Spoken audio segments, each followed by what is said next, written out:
What is up, wrestling fans? Welcome to episode number 616 of the Smark Out Moment Smack Talk podcast Hot Tags of the Week. We're going to be breaking down quite a bit on this episode. WWE releases, we've got injuries, we've got title changes, things with TV deals, trademarks, new pay-per-view coming to Australia, and so on and so forth.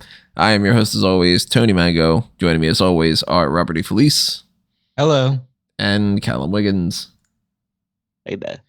And of course, we want to know what you have to say as well. So as we talk and we give you our thoughts on these topics, we want you to drop your thoughts in the comments section below on YouTube. And obviously, if you are over there on YouTube, then you should be clicking on some other things as well. Hit the like button on this video to show us that you like it. Hit the share button if you want to pass it around. Double check that you are subscribed to the YouTube channel. And if you aren't, then click on that subscribe button, obviously. Also, make sure your email alerts are set up for next week because we have two pay-per-views coming up with NXT No Mercy and AEW Wrestle Dream. So we will be doing not only our pay-per-view point predictions that we normally do, but we'll also be doing our pay-per-view point post shows immediately following those events on Saturday and Sunday. So when you get those email alerts, they'll let you know when we go live, and then you can hop in, join the live chat, take advantage of the super chats while you're there too. And if you're wanting to toss a little spare change our way on this video, and you don't have the super chat, obviously, because it's not live, there's a little thanks button that's on there, but there's also the join button that gets you access to the same stuff as the Patreon. If you are on the channel membership, you've got the video aspect. It's a little bit better than the Patreon, but you still got the Darkcast, the Pick Your Poison option, like the one that we just did from Marco. Thank you again to Marco for sponsoring that. Go back and check that out if you haven't already.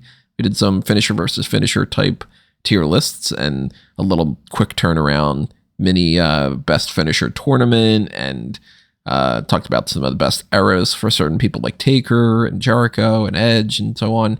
So go back and check that out if you didn't already, and check back the other tier lists that we did for the AEW and WWE rosters, which are now outdated already for the WWE side of it. So we were talking about that on the air, I think, of the idea of, hey, I mean, you know, maybe there's going to end up being some releases, and if we were to wait, then we wouldn't have as many people. And that's going to be the main topic that we talk about for this episode. But before we get into that and we start breaking down all the releases and stuff, we're going to kind of bounce around to some of those other extra little topics and kind of, let's be honest, get them out of the way.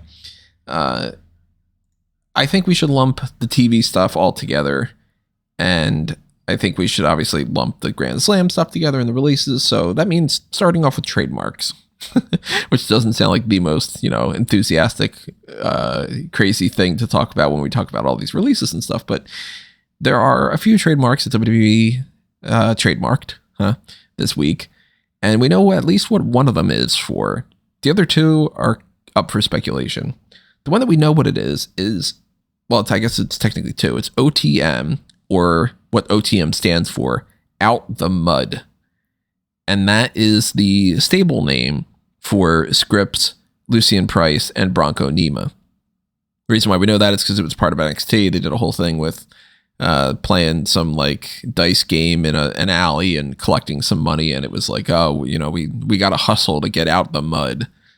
So that's the group name. It's not the best name out there, but yeah, I've heard worse. You don't know it if you're me and you watch with your sound off.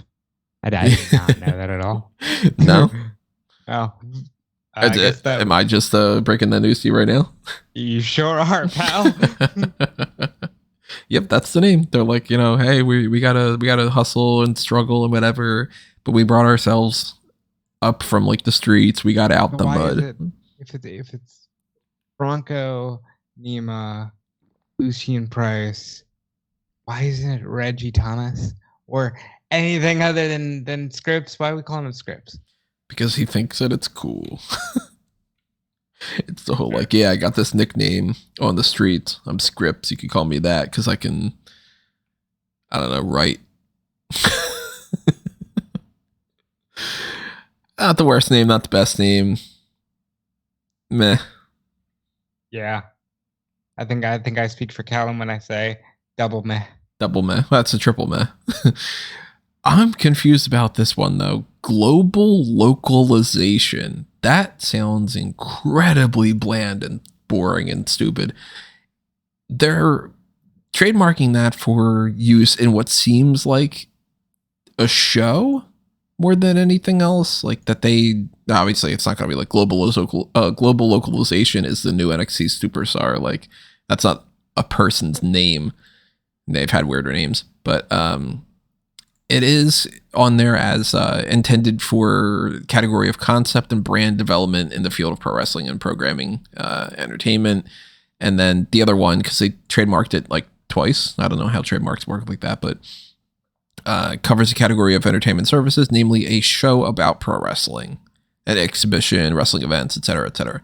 So global localization is either going to be a live event, either like a house show type thing or a premium live event, like a pay-per-view, or it's going to be something like a WWE Now type thing, or, there's a million different shows that are all like, I'm sure WWE even loses track of these things. It's like Afterburn and Bottom Line and Waluha and whatnot.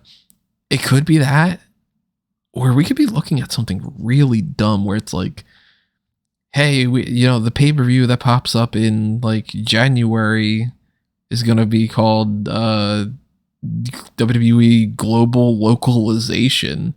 Doesn't this sound like some corporate bullshit merger term more than anything else? Well, it absolutely does. That's why I don't expect it to be the name of any serious event.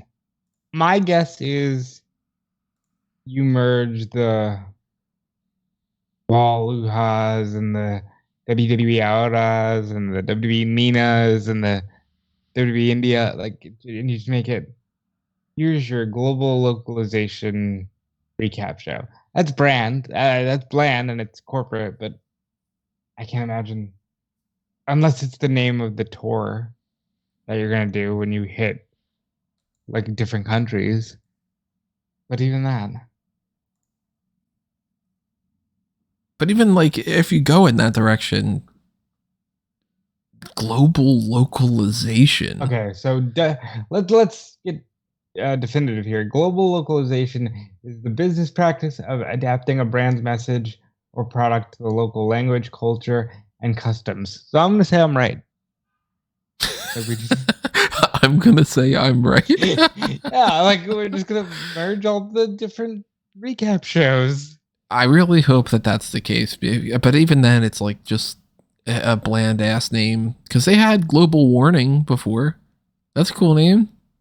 It's a great name. It's got some flair to it, I don't think Ric Flair was on it, but it's, Global Warning is like, okay, you got a little bit of a pun. You got the global aspect of it. Global localization just sounds like it's like, I don't know, campaign finance reform or something, Well, Callum, you are a part of this global localization side of it. If they consider going to UK being like, wow, we got to throw the fucking the bus out there to let you know that we're in the UK and stuff. Does that make you feel any more inclined to watch a TV show if it's global localization? Well, it's not like they'll be adapting the language for us particularly.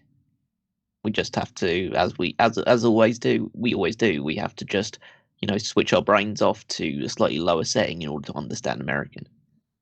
So, but I think that this global localization thing, obviously, it's a very, very corporate term. I consider that it won't be the name of an event, but I think there's a possibility that it could be kind of a not say subtitle, but a term that they use to talk about this new initiative of doing far more pay-per-views and big shows in international settings. So obviously we'll be talking about one that's coming up later on in Australia. They've been doing stuff in the UK. Obviously they do stuff in Saudi Arabia. They're stretching their legs a lot further than just in the US nowadays. So maybe this is, like, say, your next big show coming in Australia, part of WWE's global localization initiative. Kind of like how they refer to it as a premium live event now, rather than a pay-per-view. This is a global localization show, or this show brought to you by our global localization initiative, that kind of thing. So it will probably still appear somewhere in like posters, but it won't be like prominent in any way, shape, or form. It's just like it's a new category for these special type of international shows. Even then, I would hope that there were some marketing department people that would have said like, well, why don't we call it like WWE World Tour or like something that's got a little pizzazz to it instead of. But I mean, with WWE, they always obviously they say they're selling to the consumer, but realistically, they're selling to stock, selling to businesses. Yeah, they're selling to stock and they're selling to businesses and they're selling to sponsors, and that's the sort of language those people respond to. So. Yeah.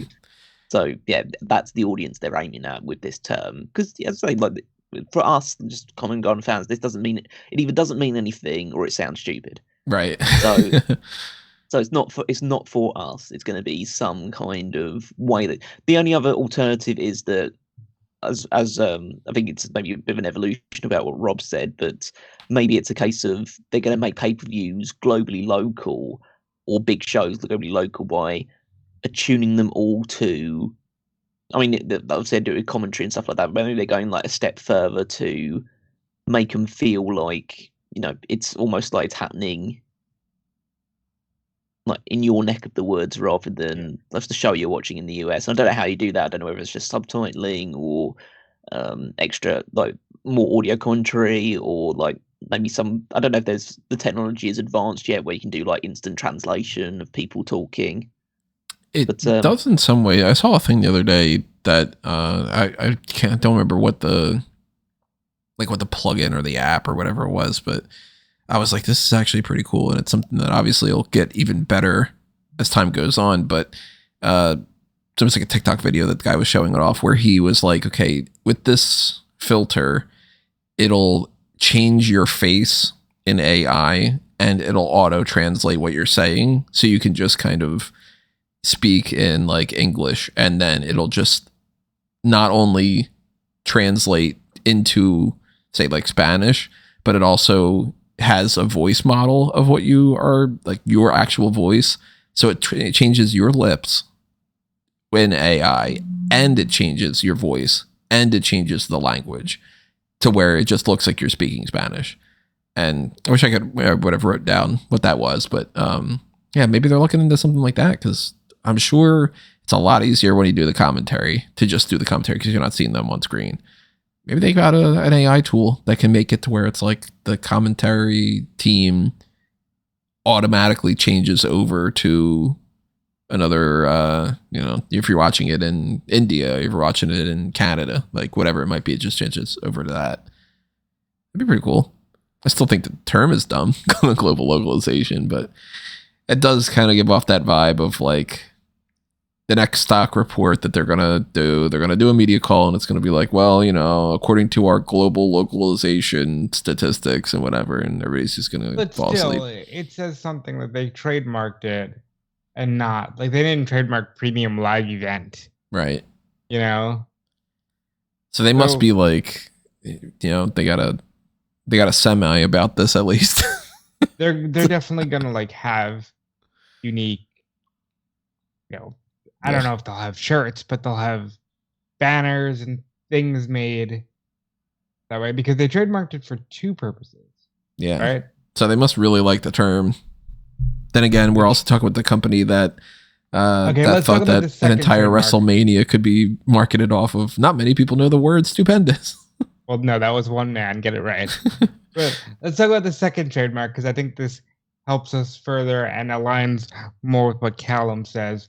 Mark for global localization trademark is intended to cover the category of concept and brand development in the field of wrestling and sports entertainment programming content. So that's more of what Callum, we're just going to, maybe the ads, since we get ads on our pay-per-views now, will be tailored to the local market. Or maybe, hey, we're coming to Perth for Chamber, so here's like an extra 30 minutes of isn't Australia great? Saudi Arabia's like, I want to get in on this. No, they started it. Yeah. So we will talk about that Perth situation, but one more trademark that has been revealed is, and I don't know if this is exactly how you pronounce it or not, but Jada Parker. So it's either Jada Parker or Jada, I'm assuming. Actually, it's probably more Jada now that I'm thinking about it. So well, when you said it out loud, that's why off air I said to you what I said. Because I was like, oh, I think it's Jade Cargill.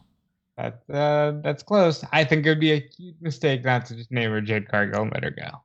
Yeah, but you know how they are when it comes to trademarking names, and very, very few people have come out there with their actual names. John Cena, Randy Orton, you know, some people, they've gotten away with it, and some people have brought their indie name to there because they've established, like, AJ Styles really couldn't have come in as, you know, Alan Jones. They wanted to call him Styles with a Z, just Styles, and put a Z at the end of it.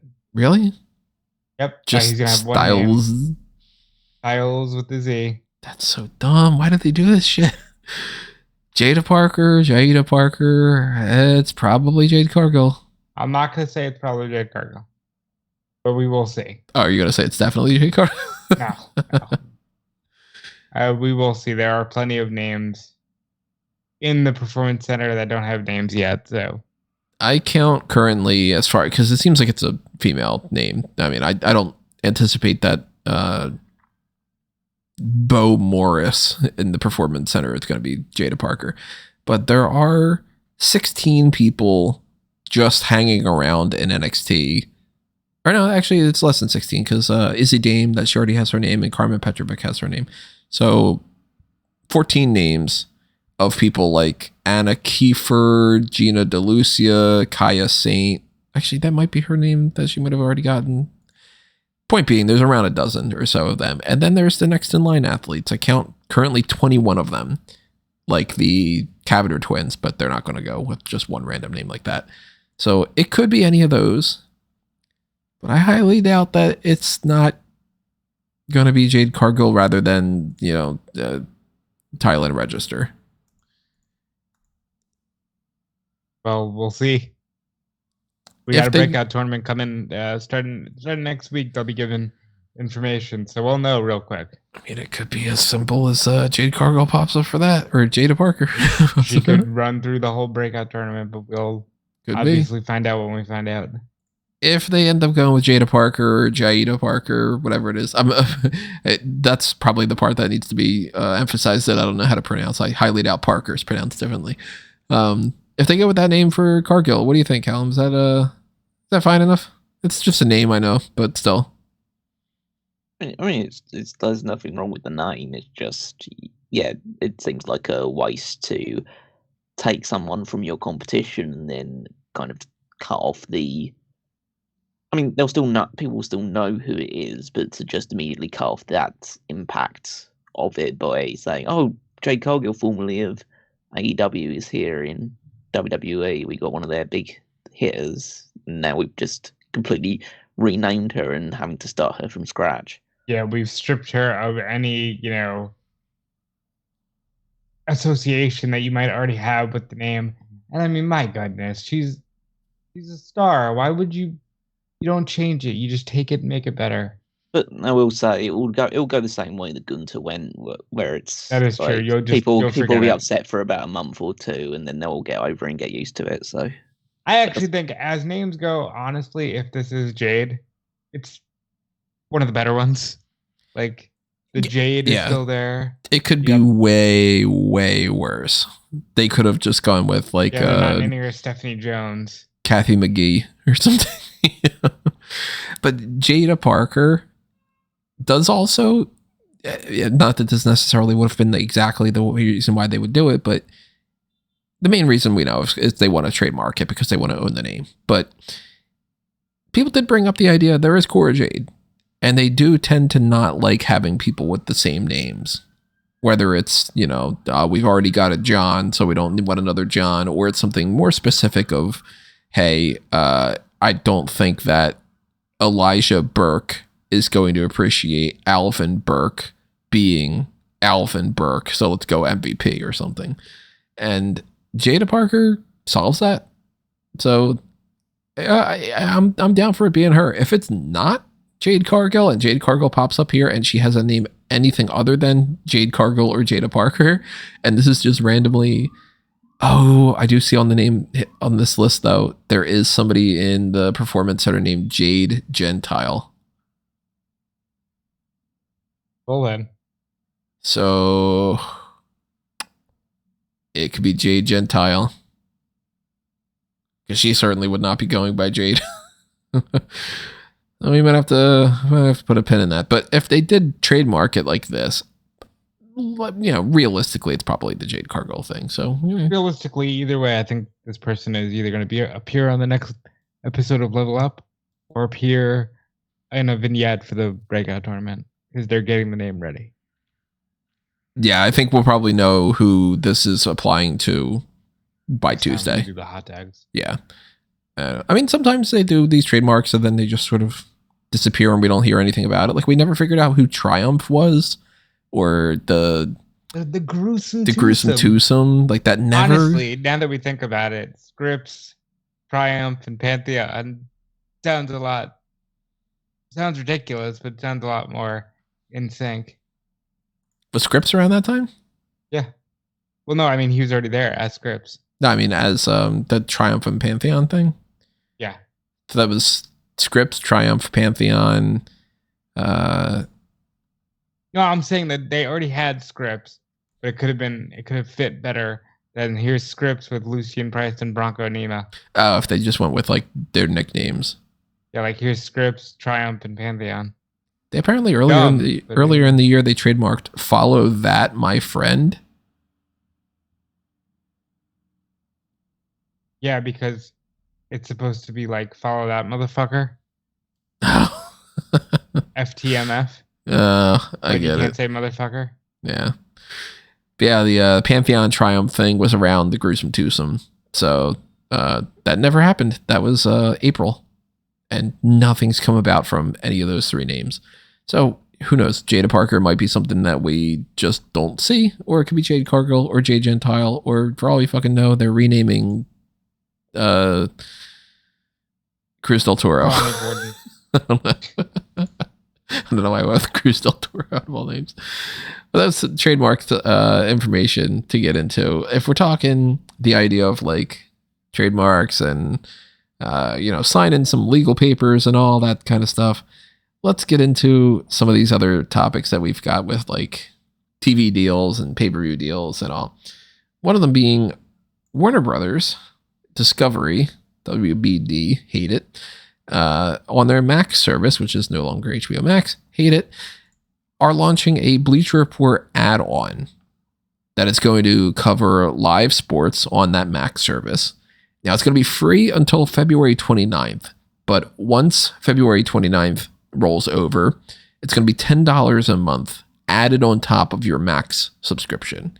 This is going to start October 5th, so it's right around the corner for this, free couple of months to try to hook you into.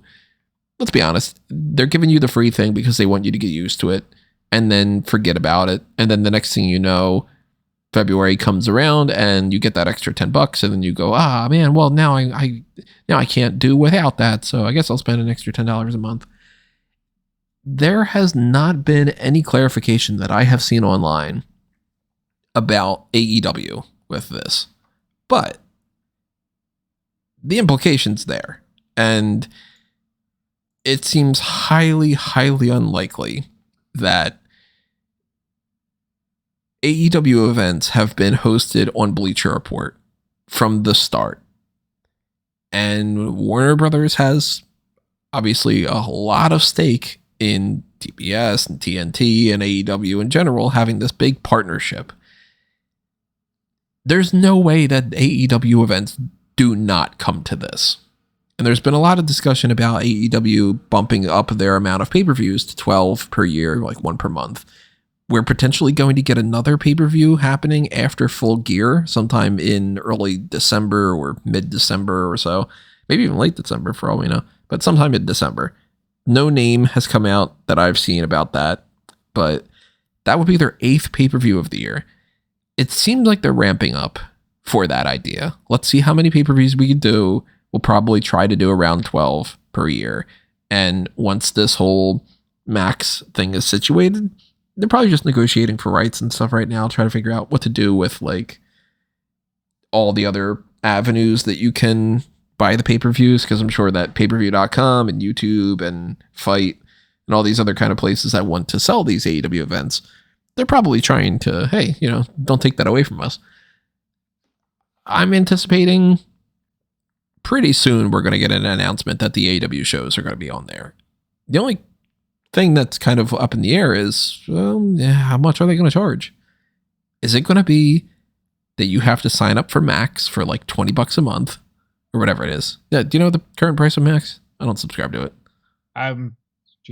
I currently have it lumped into my cable bill, but prior to, it was about $16 a month for me. I don't get ads.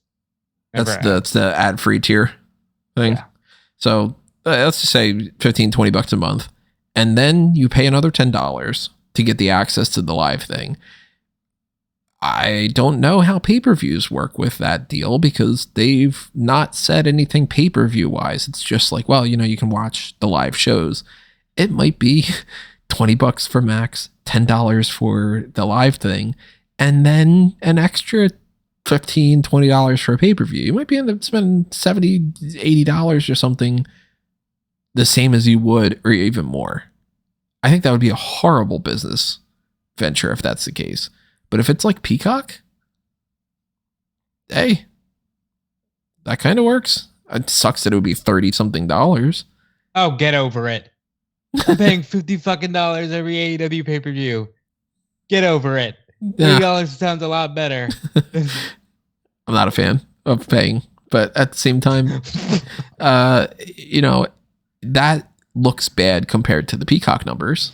Because if you can spend $10 a month for Peacock and get WWE pay-per-views, and you have to spend $30 to get the AEW ones, and they do that once a month, that's going to be something that people have to worry about. Because, doing 4 pay-per-views a year, people can kind of justify spending a little bit more on that every so often, because they're not looking at the number every month. I think as long as you don't go the ESPN UFC route, which is literally you got to pay for ESPN Plus and then pay a full pay-per-view price on top of it, you're coming out a winner. Even if it's a little more than the Peacock deal. For the record, I do think it'll be very similar to the Peacock deal, where you pay, the $30 for Max and the sports tier, and then you just get the AEW pay-per-views as part of it. But as long as it's not like that UFC ESPN deal, I think you're coming out a winner.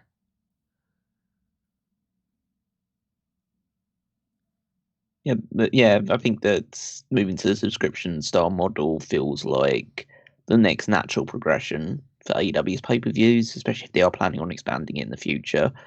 The only question is, how much would they be paid for it? Because obviously, with the pay-per-view model, they currently have the vast majority of the payments that people are making for the pay-per-views going straight to AEW, whereas if they're part of this subscription, all that money is actually going to HBO Max. So then they have to figure out how much is it worth for AEW to be part of this service, and make sure that that's priced accordingly. I'd say the worst thing that they could possibly hope for is that they force people to sign up for Max and Bleacher Report and then pay the full price of the AEW thing. I think that that's going to kill their buy rates, because you can't just tack an extra $30 on top of that and be like, okay, well, we're going to do 8 or 12 pay-per-views a year and they're $100 a piece. People aren't going to buy it. Some people will, of course, because some people are going to, spend money for anything. But if, for instance, the way that the Bleacher Report thing works right now, obviously, for anybody's not paid a pay-per-view price for any of these, it's a free app, and you just pay for the pay-per-view. And Bleacher Report's the Warner Brothers, they get a little percentage of that, and AEW gets a percentage of that. It's exactly the same as if you were to buy it through like payperview.com or something. So if they do end up being like, oh, you need to spend an extra $25. I think, let's be real here. I think if they're considering moving things up in terms of pay-per-view count, they're not going to cheat the fans. Tony Khan, if nothing else, is very good about knowing he's a fan and not wanting to have any negative blowback from fans. You mean like you could anticipate if they force that you'd have to spend an extra $30 that the pay-per-views would be $30 cheaper?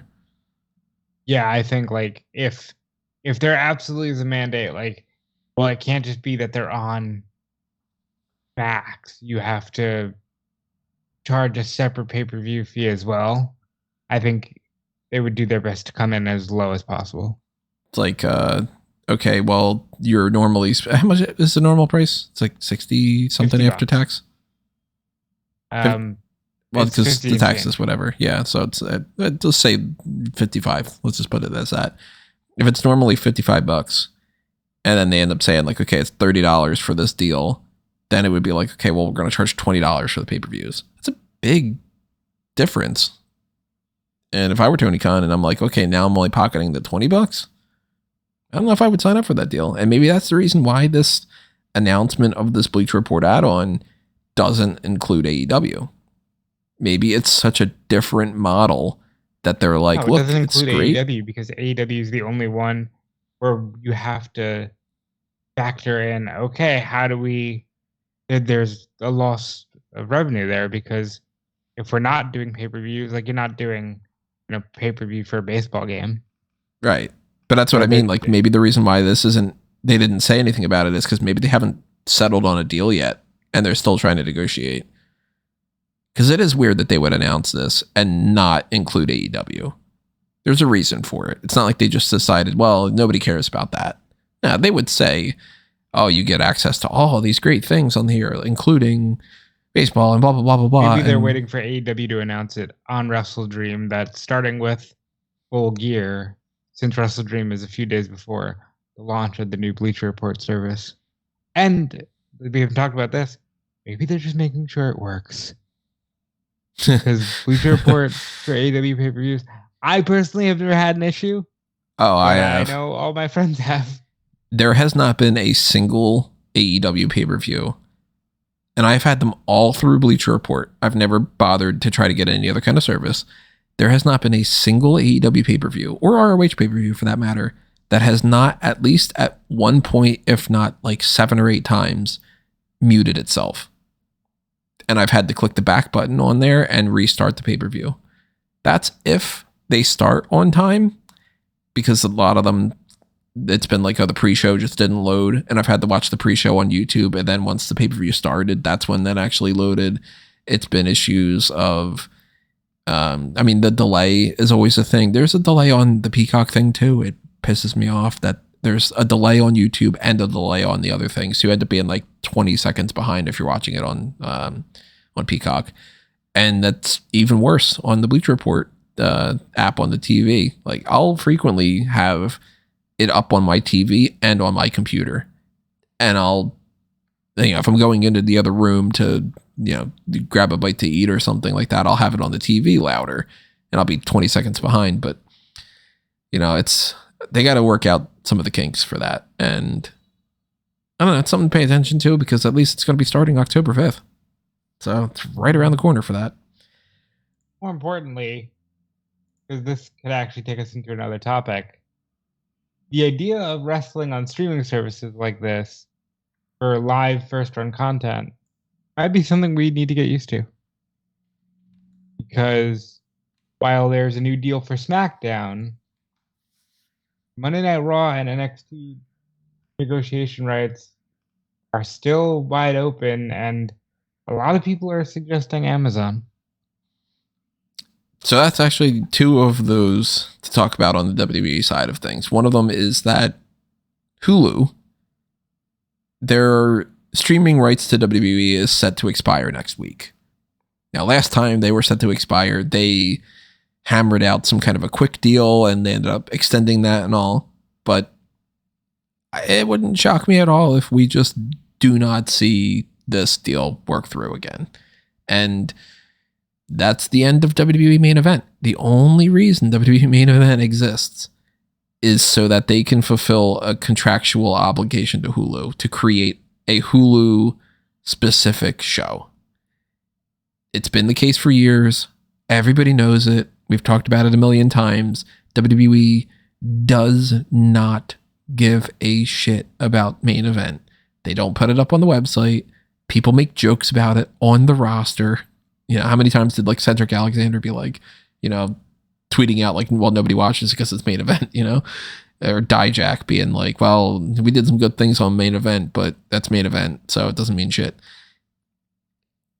Once that deal ends, main event's gone. WWE is not going to have people record dark matches before Monday Night Raw to air nowhere. They're not going to put it up on YouTube. They're not going to put that up on Peacock. Unless that would be part of the deal with Peacock if they end up continuing that service in some way. But the SmackDown thing is very interesting because, as you said, they're going to be returning to USA in 2024. It's a 5-year deal. So they're gone from Fox. But Raw and SmackDown were not included in that announcement. What was included is that WWE is going to hold 4 NBC primetime specials per year that haven't been given a name yet, as far as I'm aware. I immediately thought, well, Saturday night's main event. But Saturday night's main event's been what they've been using for the Saturday night live shows. And It should. to be perfectly honest, I hope that they give a new name. I think Saturday night's main event works better for just a live show, and Sunday Stunner. Just keep those two. And then on these primetime specials, they can just call it, like, I don't know. I mean, we got a list of other names that we've had before that are fun that they could bring back. They could bring back Fully Loaded or something and just be like, You want okay. a quarterly fully loaded special? Yeah. WWE Fully Loaded coming in, it's like Battle of the Brands or Battle of the Belts. I think it'll be, well, you said that. I think my front runner is always going to be Saturday Night's Main Event. They like that history. It's there because the quarterly specials are coming to NBC, correct? Yes. Primetime yeah. NBC. Absolutely. It should be Saturday Night's Main Event. I can see a issue where it could just be main event. You know? I mean, see it being if they pull that from YouTube, it's WWE main event. I could see it being Clash of the Champions. Clash of Champions is one of the main ones that I have on my list. I'm potentially going to write up an article about this, so you might see it down the line. But yeah, Clash of Champions is essentially the WWE version of Battle of the Belts, or they could still just call it Night of Champions. I like this. I'm a sucker for this. Like, I like the stupid Saturday Night's Main Event things, and I remember when they rebooted it in 2006, it was some of my favorite things because it would just be random, like, here's Shawn Michaels and Shane McMahon in a street fight. Here's John Cena and Triple H against Ray, Angle, and Orton.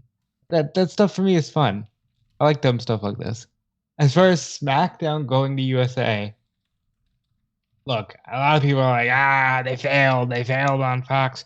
Who cares? You're taking a $1.4 billion deal to USA. And while Raw and NXT rates are still up for negotiation, I absolutely think that my front-running guess is USA retains all of it, and Raw goes back to being the A show.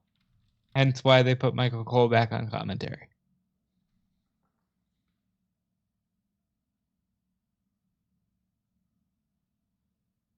There's a lot to unpack here, and to be honest, I don't really have the business acumen to know whether the deal is good or not.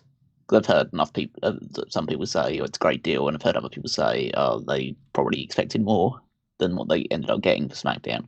I mean, it's understandable why USA has prioritized SmackDown. Fundamentally, it's been the higher drawing show. Admittedly, it's on Fox, so that makes it more accessible. Mm-hmm. But it has also been just the more consistently performing show throughout this time. So if they are going to go after one of them and nail one down, then SmackDown is the one to go for. That could make the future of Raw and NXT is a bit up in the air. And yeah, as Rob says, there's a very real possibility that USA decides to just like go full in and say, yep, I'm going to take all of it. But the possibility is that they might take Raw and then NXT's left in the lurch a little bit. I mean, they've obviously been trying to build up NXT for these negotiations by putting so many main roster stars on the show, and it's working in terms of ratings. But yeah, but I think that obviously that's just artificial inflation in the year that the negotiations are taking place. So yeah, we'll just wait and see, really, because it's difficult to make a lot of predictions when, you know, we've got the SmackDown announcement, but it's not even happening until October next year. So it's over a year away still that these things are going to actually change. So in the interim, there's really not much to worry about because it's still going to be on Fox for the next year or so, and so many things could change between now and then. We know that it's still going to end up on USA, but like there's many other different aspects of it. Maybe SmackDown by that point isn't doing as well as it previously was. Maybe Raw at that point is like somebody decides to give an even bigger sum of money in order to take it to a streaming service or to another service. But yeah, it is interesting to see how these negotiations are happening and the fact that it's impacting like both major companies at the moment. So be interested to see who gets what. But one thing is pretty clear is that like live sports is as valuable, if not more valuable than ever now to these stations. There's a couple things we touched on that I want to circle back to, and a couple other topics that we haven't yet that I'm going to bring up as well. But starting, I'm also going to circle back to main event, but I think. Well, actually, that was going to be the first one I was going to say was push comes to shove, main event on Hulu. Where do you guys think this is going to go? Because I lean towards it's either going to be part of a package deal to convince Peacock to be like, look, we'll bring main event to Peacock and that'll be part of a renegotiation type thing, or it's just going to disappear. I don't think that Hulu is going to end up re-signing a deal. I think it's smart to move everything to Peacock. I'd move NXT back to Peacock. That's something I wanted to bring up. Personally, I want to talk about main event real quick because I started thinking about this. Probably a little too hard because it's main event.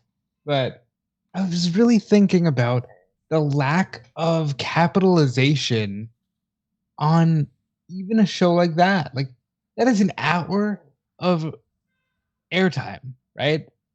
We do anything with that hour. Why weren't we doing, like, advancing one story a week? Just advance a single story a week.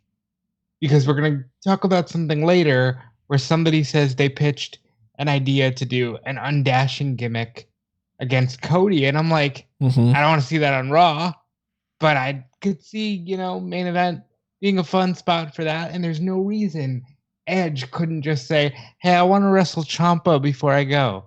Put it on main event. There's no reason main event has to be the bitch show. The show that they specifically book in a way that's like they don't want you to watch it. Right. Like you can easily tell, like they did it with Sunday Night Heat early on. Tell a quick story. Hey, this week on main event, in a special attraction match, it's Sammy and Kevin defending against the Street Profits. Sammy and Kevin won a good 20-minute match. Oh, the Street Profits didn't shake their hands. What's going on with the Street Profits? Hey, there's Bobby Lashley. Just tell a story. You can do that. And you can use it as a way to, let's get this writer from NXT. Let's have him do the one story on main event this week. Let's see what he can do. I would be utilizing that space so heavily because even though we make fun of main event, that's good airtime. That's good experimental time. And I think that they dropped the ball, and I'd like to see if it sticks around, do more with it. I mean, they totally dropped the ball. Like you said, it's something that they had the option to do stuff with. And they've always said before, hey, if you get any screen time in WWE, make the most of it. If they give you a 3-minute promo, make that stand out as much as you can. If they wanted to put the slightest bit of effort into a show like main event, it could have been more worthwhile. And yeah, they don't care about ratings because they're getting paid for the show. So they're not going to invest a lot of time for it. I don't blame them for not investing a lot of time for it. It's not like they should be sitting there trying to figure out what do we do for Monday Night Raw. And then one of the writers goes, but we also have to prioritize main event. Yeah, you're going to treat main event like it's a supplemental show because it just is. But like you said, why not try out more ideas? Why did it take them 11, 12 years, whatever this thing's been on, for them to go, hey, why don't we put those NXT guys on here? Why don't we have Odyssey Jones wrestle and see if he's good for the main roster? It took them up until like last year to start doing that. Did somebody just wake the fuck up? Is it that bad? Like, these are the types of things that I always wonder, if I would have gotten like an interview for the position that I applied for with the WWE when they had their script supervisor thing. Like, if I were sitting in this conference table meeting, I would be like, look, I know this isn't the biggest, most important thing in the world, but isn't this pretty obvious that you just do this? But then again, I'm also the type of person that goes, hey, don't you just take 2 seconds to fix the website? But, so I probably would have gotten fired immediately. But the main event is something that if they get paid for it in any way that they did with this Hulu thing, if Hulu renews the deal, or if Peacock ends up being like, hey, bring Level Up back to us again and also bring main event over, it's going to stay exactly the same that it was. WWE is going to look at this and go, well, we're getting paid for it. You're getting a show. So we're going to record, Cedric Alexander versus Akira Tozawa, and that's fucking good enough. They're going to put the littlest amount of power into it as possible. They should do something with it. That was a little thing that I thought about real quick, that I was just like, wow, there's so much space here. And if I really thought about it, there's a lot of fun I would have with that in the imaginary world where any of this goes through me. I think there's a lot you can do there, and I think it's a mistake. Because Level Up is being used to give people some matches that they're not ready for NXT yet. That's a perfectly viable source of that show. It works. Even there, like tonight, you're going to see Ariana Grace try out a new character. Yeah. That's cool. They had some of those Global Heritage Invitational matches happening there to try to get people to tune in for that. Probably wasn't getting a whole lot of people to tune in because it's the Heritage Cup and it's NXT and it's Level Up and all, but it was like, yeah, you're doing something, But what do you guys think is going to happen with Raw and NXT? Because there is definitely a chance that they could go to something like Amazon. I still think they're in negotiation right now, so that's why they can't say anything, but it's probably going to be lumped in with USA. I would lump it in with USA. Honestly, I think Raw is going to be the A show again. But if not, I think Amazon, I'll be honest, I don't want it. I'm not interested in, oh, hey, we're trying this new thing on streaming. And this is something they said in media calls and stuff. Who says it has to be on Monday nights? Mm-hmm. I don't want to see Raw on Wednesday, especially not on Wednesday. As I say that out loud, I think no matter who gets Monday Night Raw, they're going to keep it on Mondays. But SmackDown doesn't have to necessarily be Friday Night SmackDown. It's another thing to talk about. Exploded a lot. I would also, SmackDown doesn't have to be 2 hours. They might end up wanting to make that 3 hours. I'm trying not to think about that. Yeah, I think that there's a lot to consider, but ultimately I think WWE and NBC are going to want to keep Raw because Raw does great numbers for them.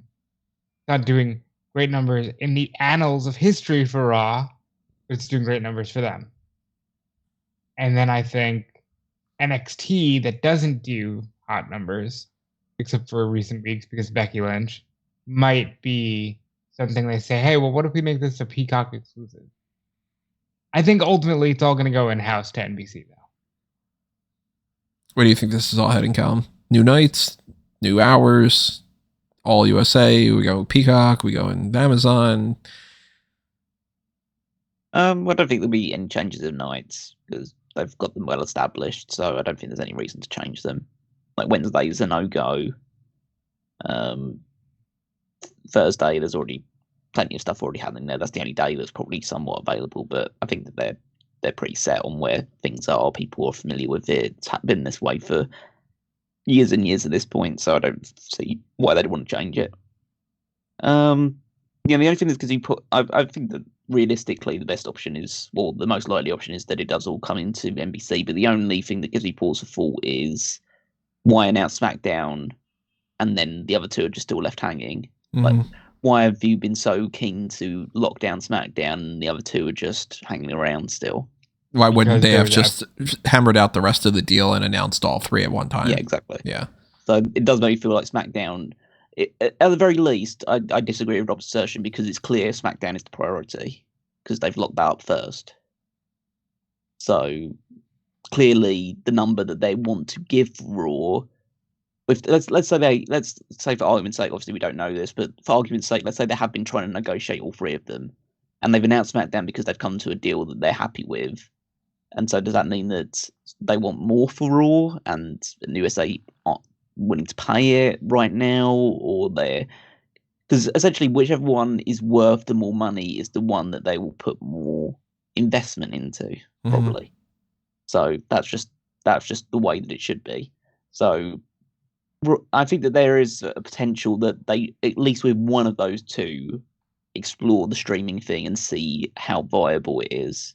And obviously, it's difficult because the SmackDown thing is tied up for a 5-year contract. Not necessarily Raw or NXT needs to be tied down for that long, but you're going to be probably tied to whatever streaming platform you go to for a good 3 to 5 years. So it is somewhat of a gamble, and it might not pay off. But then, I think if they think that that's something that is going to be like prominent in the next 5 years or so, then I think that they should explore it with at least one of the options. And fundamentally, I think out of all of them, just from an outsider looking in, again, not being like an expert in the ratings and numbers, I'd say Raw is probably the least interesting asset for NBC to keep. Because SmackDown is the big hitter on Fox right now, and so it's good to bring that back on board, and that seems to be the one that everyone is getting a lot of attention towards. NXT is doing really well with like the younger demographic of fans these days. They're like 18 to 34, 18 to 49 metrics have gone through the roof in the last six months or so, whereas Raw is just kind of what Raw is, and it never really changes. It just, fans gradually whittle away year on year, pretty much. Right, but Raw is one of the top 2 shows on all of cable. Why I'm not would saying you that. let that go? I'm not saying it. It's just they would let it go if they're not offering the money that WWE want for it. And it's not even a case of like, is it NBC letting it go, or is it WWE saying, we want more. This person wants to offer us X, and you're not. And you're offering us why? Really was. It was, hey, look, Raw and NXT are good till September of next year. Fox has made it clear they don't want us. We'll give you SmackDown. So it's a lot easier to answer that. Set that deal up first. I could imagine that they're both looking at it from the same sort of perspective, but also trying to not say that they are, which is WWE likely is like, okay, Fox is going to drop us and we want to secure this thing and we want to announce this around the same time frame that we're announcing all these releases to try to offset some of that. That's definitely a part of this. But also, look, if you're USA, you're, NBC, Universal, and you can lock in this SmackDown thing and you currently have Raw and NXT, I feel like your negotiation rights go up because you're like, look, we already have you in the system and we're going to be doing these primetime specials on NBC and we're going to be taking SmackDown. You sure you guys don't want to just give us Raw and NXT for X amount of money? And then if you're WWE, you're probably thinking, look, we don't have to worry. We can either keep the deal that we've got going on here and use that as a negotiation of like, hey, USA, you sure you don't want to just keep Raw and SmackDown and NXT and all lump it all together? You sure you don't want to just do that? So it seems like both sides are like, look, we're probably going to hang around each other, but we don't want to admit that we're kind of stuck with each other, because another aspect of this that I think people are kind of underselling, the writer strike, the SAG situation and all, that hasn't been solved yet. There are negotiations going on right now that seem to be on the more positive direction, because I guess Disney and them are finally fucking realizing, oh, shit, we can't just completely cut out all these people and we need to pay them not even like what we should be paying them, but we should be paying them at least what they're offering and all. But the longer that these TV shows and these movies and everything are on hiatus, it's going to screw up an entire year of television. And that's why they're getting to the point where they're like, crap, we got to figure this out now. As this set of strikes is going on, a show like Raw, SmackDown, they're not protected under the same guilds. They look way more viable as this safe sort of option. Because if you're NBC and you're thinking to yourself, crap, we don't even have like the Tonight Show right now. We don't have SNL. We don't have... We had to stop production on all these TV shows for the next slate. At most, we're going to be able to start our new year's worth of television in October or something. And then you see Monday Night Raw is just producing shows. Okay, shit, if they're getting a decent enough rating and they're producing stuff every single week, and you don't have to worry about these strikes coming, because it's not like WWE is going to have, pro wrestlers aren't going to unionize. It would have happened a long time ago. Then I'm looking at that as like a safer option to invest in. That could be working in WWE's favor a lot right now.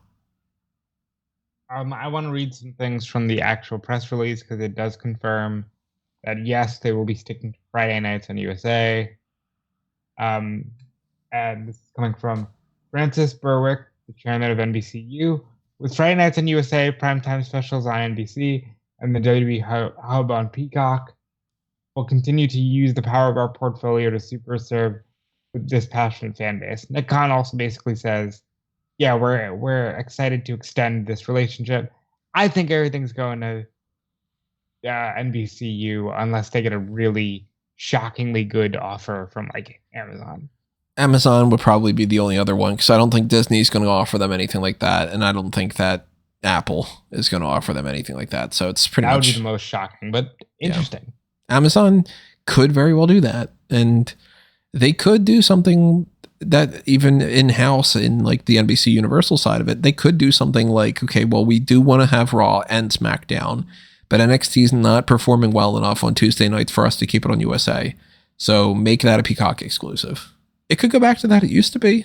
It was a WWE Network exclusive back in the day. Ultimately, I think I think NBC, especially on the USA Network, is thirsty for content. Because yes. how many Dick Wolf reruns can you possibly show?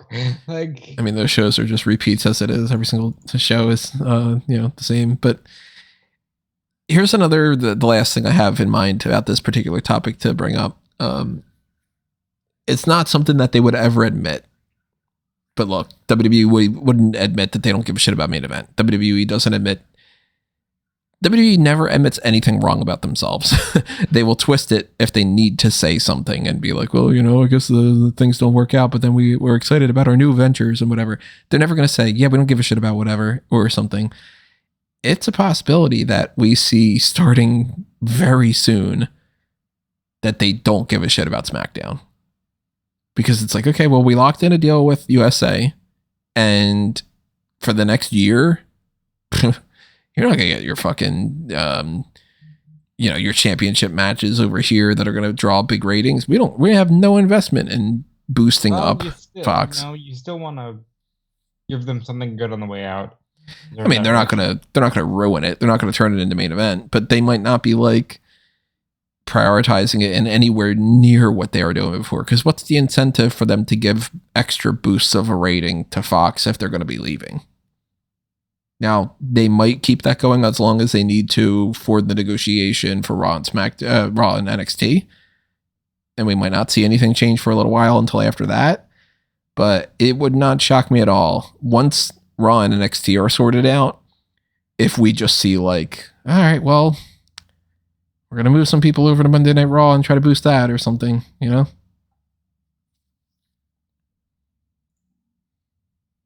Yeah, but I think that would be a return to form mostly. Any other topics on this streaming setup you guys want to talk about before we move on to Perth? No, I think we covered that real well.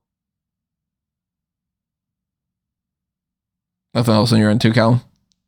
No. So let's talk about Perth. Let's talk about Elimination Chamber is going to be coming to Australia on February 24th, Optus Stadium. Somebody who's very excited for a few minutes was Emma. We'll talk about her a bit later on. So this is the second year that Elimination Chamber is just taking place outside. It's the third year that Elimination Chamber is taking place outside of the United States, because it was Canada this year and last year was Saudi Arabia. It's becoming a thing now that I'm like, I wonder if that's going to be a specific strategy of trying to have Elimination Chamber. Yeah, a global localization strategy of Elimination Chamber being something that they're going to shop around, because it is smack dab in the middle of Royal Rumble and WrestleMania.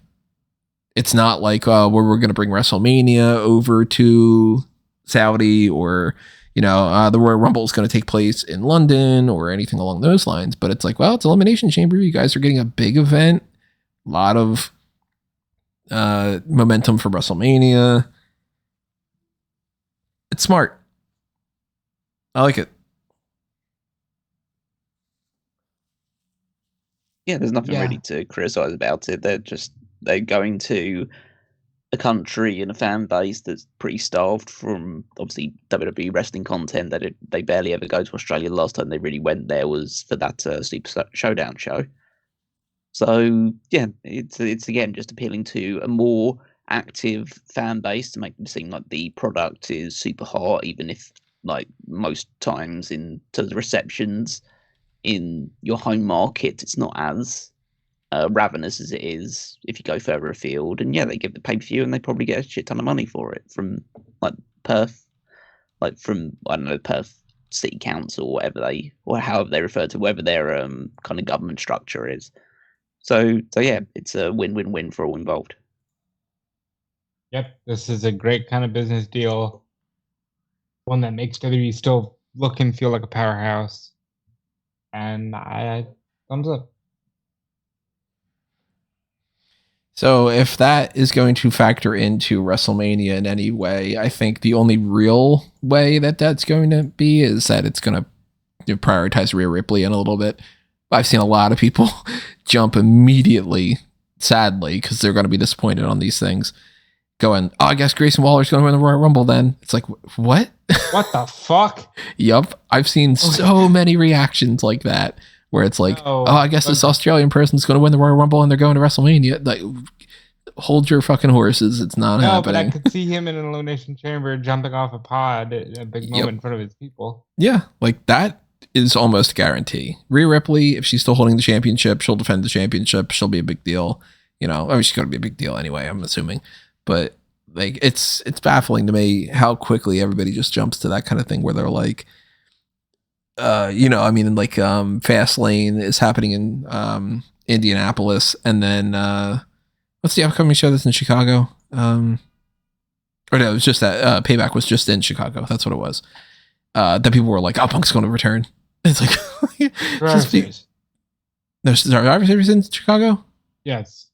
What was Payback in? Fucking, who cares? But yeah, Survivor Series is like, oh, Punk's going to return. Yeah, it's going to happen. Oh my God. Yeah, then he's going to win the Royal Rumble, and it's whatever. You guys set yourself up for some of those things. And it's like, I'm sure in WWE eyes, they're like, oh, Australia's going to, you know, pay us for this, or they're going to give us some nice incentives or something. Neat. And that's it. It's not like this is the big grand plan to have the Australian superstars win all the fucking titles or something.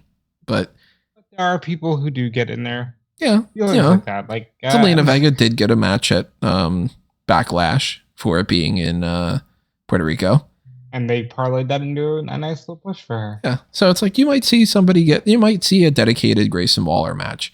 This does not mean that he's winning the Royal Rumble and going to beat Roman Reigns at WrestleMania. Sami Zayn got the Elimination Chamber match for the title last Elimination Chamber, partially because it was in Canada. I'm sure that was one of the main reasons why they waited to do it. It happens. But if you're going to buy a ticket for that and you're going to assume that the World Heavyweight Championship is going to be on the shoulders of a Grayson Waller, you might be setting yourself for a disappointment. Let's see. Do you guys want to end with the releases or do you want to end with Grand Slam? Maybe let's end with Grand Slam. How about that? Okay. So I guess the transition to go with here is Emma was like, hey, this is going to be a dream of mine to wrestle in this Elimination Chamber in Australia. And then a few minutes or so later, typed out, oops, never mind. WWE had at least projected some kind of an idea. I don't know how honest the reports were or whatever, but the scuttlebutt on the internet heading into this whole TKO thing was, yes, they are going to fire people. It is going to see some kind of departments are going to merge and they're going to have this staff cull essentially of, well, we don't need 2 payroll departments and we don't need 2 separate marketing departments and we don't need et cetera, et cetera, et cetera. They fired a whole bunch of people this week. They didn't wait at all until after that TKO merger to just be like, all right, it's been 2 days, so let's fire a bunch of people because it's cutthroat business bullshit. We could talk ad nauseum about the idea of how it's horrible corporations are the way they are. And then you can get into the whole debate about, yeah, but you know what, that's business and shut your fucking mouth because the economy, blah, blah, blah, blah, blah. We're humans. We feel bad about the people that are losing their jobs and fuck us for being, decent human beings. But one of the things that had been talked about quite a bit was these firings are not going to affect the talent as far as the superstars are concerned. Well, that didn't take long, did it? Okay, so to be clear, it was that the internal message from Nick Khan about the corporate synergies were not going to affect the talent. That's such bullshit, and then though. I'm eating breakfast yesterday, and Mustafa Ali says, I'm no longer, because we'll get to this, I am no longer with WWE. And we're like, that's fucking weird, because he's got the No Mercy shot. Odd. Okay. Mustafa Ali is going to be one that we break down in high detail. And then it's like, and here we go. Yep. And admittedly, and this sounds harsh, there aren't as many releases as I was expecting. And there are some people that I think are lucky not to have been released.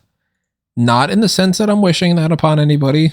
Before anybody says that, I'm not some fucking terrible person. That's the whole point of me saying I wish that people wouldn't lose their jobs and stuff. But the way that they tend to fire people and the way that they fired people in the past and that they've done, look in 2020 and 2021 when we had those big massive, Black Friday type, not Black Friday, what was it? Black Wednesday type things. They do tend to release a lot of people that are like, I would have expected more people. And first things first, I mean, I said, fair, we got rid of, they got rid of like 21 people. Right. But there are people that I'm surprised also aren't on that list. Before we even get into the people themselves, I do want to reiterate the point of my big reaction to it, which is I fucking hate how companies do this kind of shit.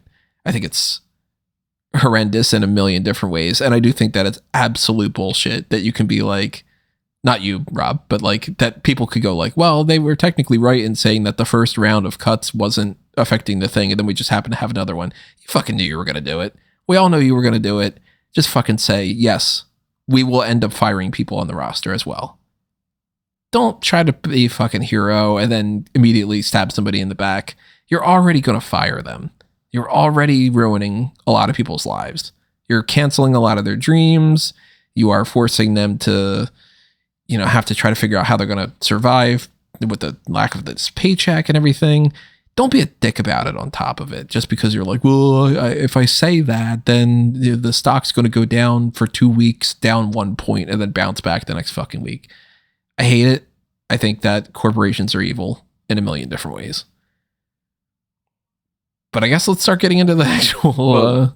Just on top of that, I would also like to say that WWE's timing of these releases was, as always, impeccable.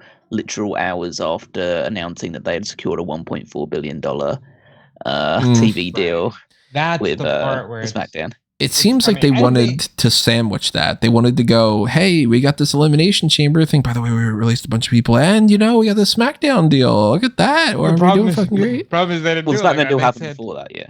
Yeah, they said, hey, we got SmackDown. Hey, we got Perth. And here's the other end of this bread is all just moldy butt bread because we just released 20 people.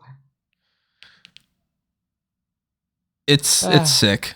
It's I hate it. And it definitely is. I mean, let's start with the way, like I said, the first one that was announced, Mustafa Ali. Well, I think we should probably try to read the list of them first before we go through them piece by piece. So here is the full breakdown for anybody that's missed it that we are aware of. I want to specify that too, because WWE also does not fucking announce these things, and it is infuriating because they used to. They used to put out a thing for each individual person on the website. They would say WWE has come to terms with the release of Joe Hennig, parentheses, Curtis Axel. We wish him very well and the best in his future endeavors. Or they would say, as a result of a wellness policy violation, WWE has come to the release of blah, blah, blah. They don't even do the thing that they used to do before, which was, here are 50 people that we were putting in this post. It's one post of WWE releases, blah, blah, blah, and more. We fired all these people today. We hope that they do well in the future. Now it seems like they just, this has been going on for a while, but they just don't announce anything. And you just don't know who's released or not. Unless the people themselves say it. And then even when they say it, sometimes you can't necessarily trust it. And sometimes it's not the full truth. And sometimes it's some ridiculous kind of, they requested their release, but it's not up until whatever. Like, we still don't know if Jagger Reed and Rip Fowler are gone. I think it's clear now. Well, wait, are they gone or are they going? Are they officially done with the company and they're not ever going to report and they are not beholden to anything? They are out of the company. Or, because they requested their releases in April and they were supposed to be written off television basically with this whole thing in September, but they were saying that they would be done in October. So it's like, are they out of the company or are they just, we all know that they're going to be out of the company. You know what I mean? You can't trust these things, but now, even more so with this round, do they tell these people, we're not going to say we fired you. You need to announce that you are leaving the company and or that you are fired. And specifically, and this is the real kicker that gets me to be like, fuck you, if this is the case, you have to use the phrasing, I am no longer with WWE, because damn near every single fucking person that we know that's been released from this, of course, every one of them we found out through reporters like Sean Ross Sapp or, Wrestling Observer or Brian Alvarez, whatever it might be. It's been the case for everything. They did not announce anything on the website, but damn near every single fucking person posted on Twitter or posted on Instagram the phrase, I am no longer with WWE. And I can't imagine the fucking gall that a company would have and that the people would just go along with it. If somebody says, you need to announce your own firing and you need to do this specific wording for it. Fuck you. If you're firing me, I don't need to do what you tell me anymore. I'm just going to say, yup, WWE fired me. Here's my bookings. I'm not going to be like, oh, I have to use the phrasing that, or else they're going to be mad at me. They fucking fired you. Who cares? It's very strange that I am no longer with WWE is the phrasing. That's why I laughed at Emma being like, "Yeah, never mind, I got fired." I laughed at Rick Moss, who was funny with it, and said, I liked Riddick Moss's thing. I didn't even pick up my phone. "Yeah, I didn't pick up the phone though." Like, I appreciate if they're doing it like that, I can appreciate that a little more than, just the stock. Yeah, I'm no The longer template for WWE. that. Yeah. My favorite out of all the responses, Riddick Moss was up there for that, but my favorite for this was Mansoor, and we're gonna get to him when we talk about that. Oh yeah, we're gonna talk a lot about Mansoor, which is weird because we wouldn't have said that before. But him and Mace just really took this one by the balls. So before we get into the specifics about the individual people, anything else you guys want to touch about the whole? Yep, fuck this company for doing these. Yeah. About the in general of it. I mean, I'm not going to. I think we've already said enough how evil is, but I want to put like a bit of a blanket statement out there from this point. So, just as an initial blanket statement, as we've already said, I feel incredibly sorry for all the people that have lost their jobs and have been cut by the legs at this point in time. And yeah, the issues that they're struggling with, and hopefully that they can all find their feet and find a place, whether that is in professional wrestling or whatever they want to do in their lives, to be happy and content and all that stuff moving forward. And I would like to say that with the emphasis that I will now be treating our discussions about them purely as wrestling characters and not human beings. Yes, that is something to specify that we cannot stress enough. It might sound harsh, some of the way that we will break down some of these names, but we wish them all the best. I don't think it's pretty obvious. We don't have anything against any of these people. I couldn't say it better than Callum put it. Thank you for that. Yeah, so blanket statement for that. It's applicable to every single person that we're going to talk about here. Do not come at us and be like, "Oh, you guys are being fucking assholes" or something like that. And we're not going to obviously shit on them in some kind of way that it would be like, my God, give them a break. But we're going to be honest about some of these names. And we might get into a discussion about these names. Like maybe Tony feels a certain way that I don't feel, or that Callum doesn't feel. I'll be the guy that throws himself in the grenade first about this. I am not surprised about any of these releases. Not a single one of these actually took me as like a whoa, what the fuck? Like when we had the set of releases 2 years ago where it was like Strowman and Wyatt and whatever, and it was like, oh my God, what are you doing? Like these people were just in the Universal Championship match, and it was like, are you going to get rid of fucking Randy Orton? Are you going to get rid of Seth Rollins? Like, that was the stuff that was like, you've got to be kidding me. And then there were other people that were like just brought up to the Raw roster, and it seemed like they were going to do something with them, like a Deonna Purrazzo type, where it was like, you just gave this girl something and then you just fired her. And that was a different setup than this. When I look at this list of people, there's about 20 names or so. Some of them are people that were never out of the Performance Center. Some of them are just NXT talent that really, they didn't get started, and it was what it was.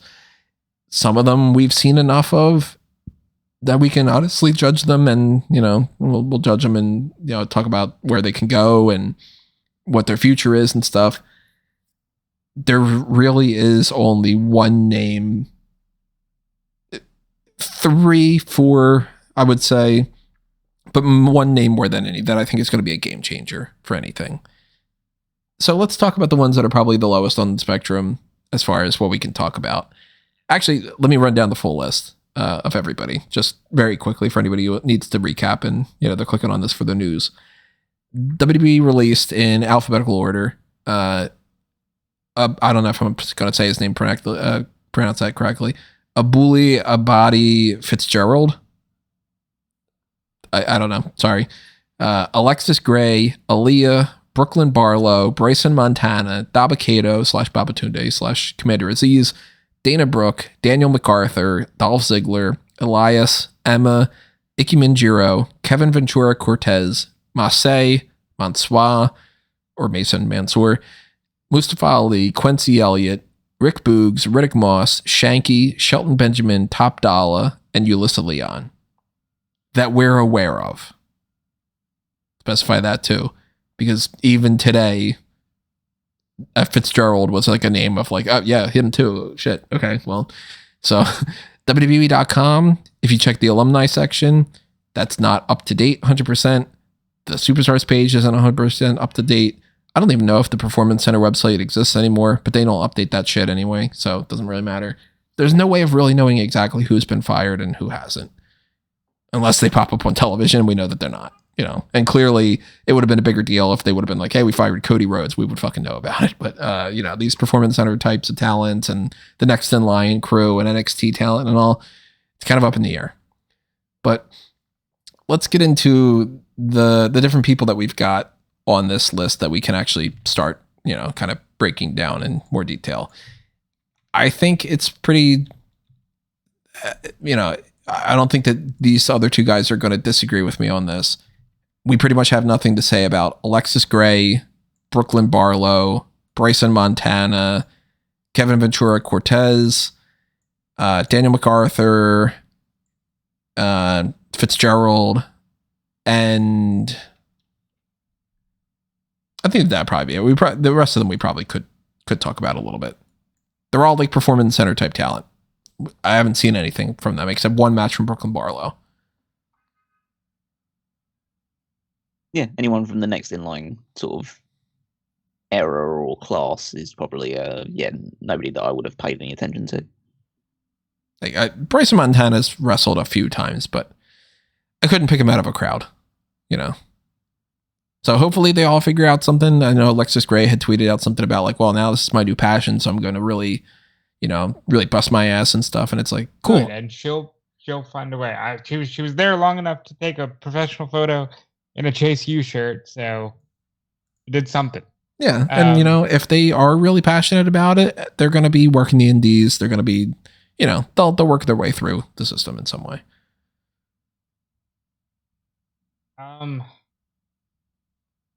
I'll just get it started. Now that he's gone, can we start talking about how there was just a fumble with Ziggler? Like, look, I understand the middle of the road aspect of it. We just did a tier list on it. I understand it, but you cannot tell me that between the years of 2012 and 2014, maybe even 2015 or 16, that dude wasn't the guy for a lot of people. There have been so many podcasts on here of why is Ziggler not getting pushed more? Ziggler's one of the best in-ring talents, blah, blah, blah. Eventually it turned into, we're getting kind of sick of the, I don't get enough respect around here, should have been me type of stuff. And then eventually it got into the, well, Ziggler's at that point of his career where they're clearly not going to prioritize him anymore, but he still can go. And he is the one game changer out of this list. I want that motherfucker in AEW now.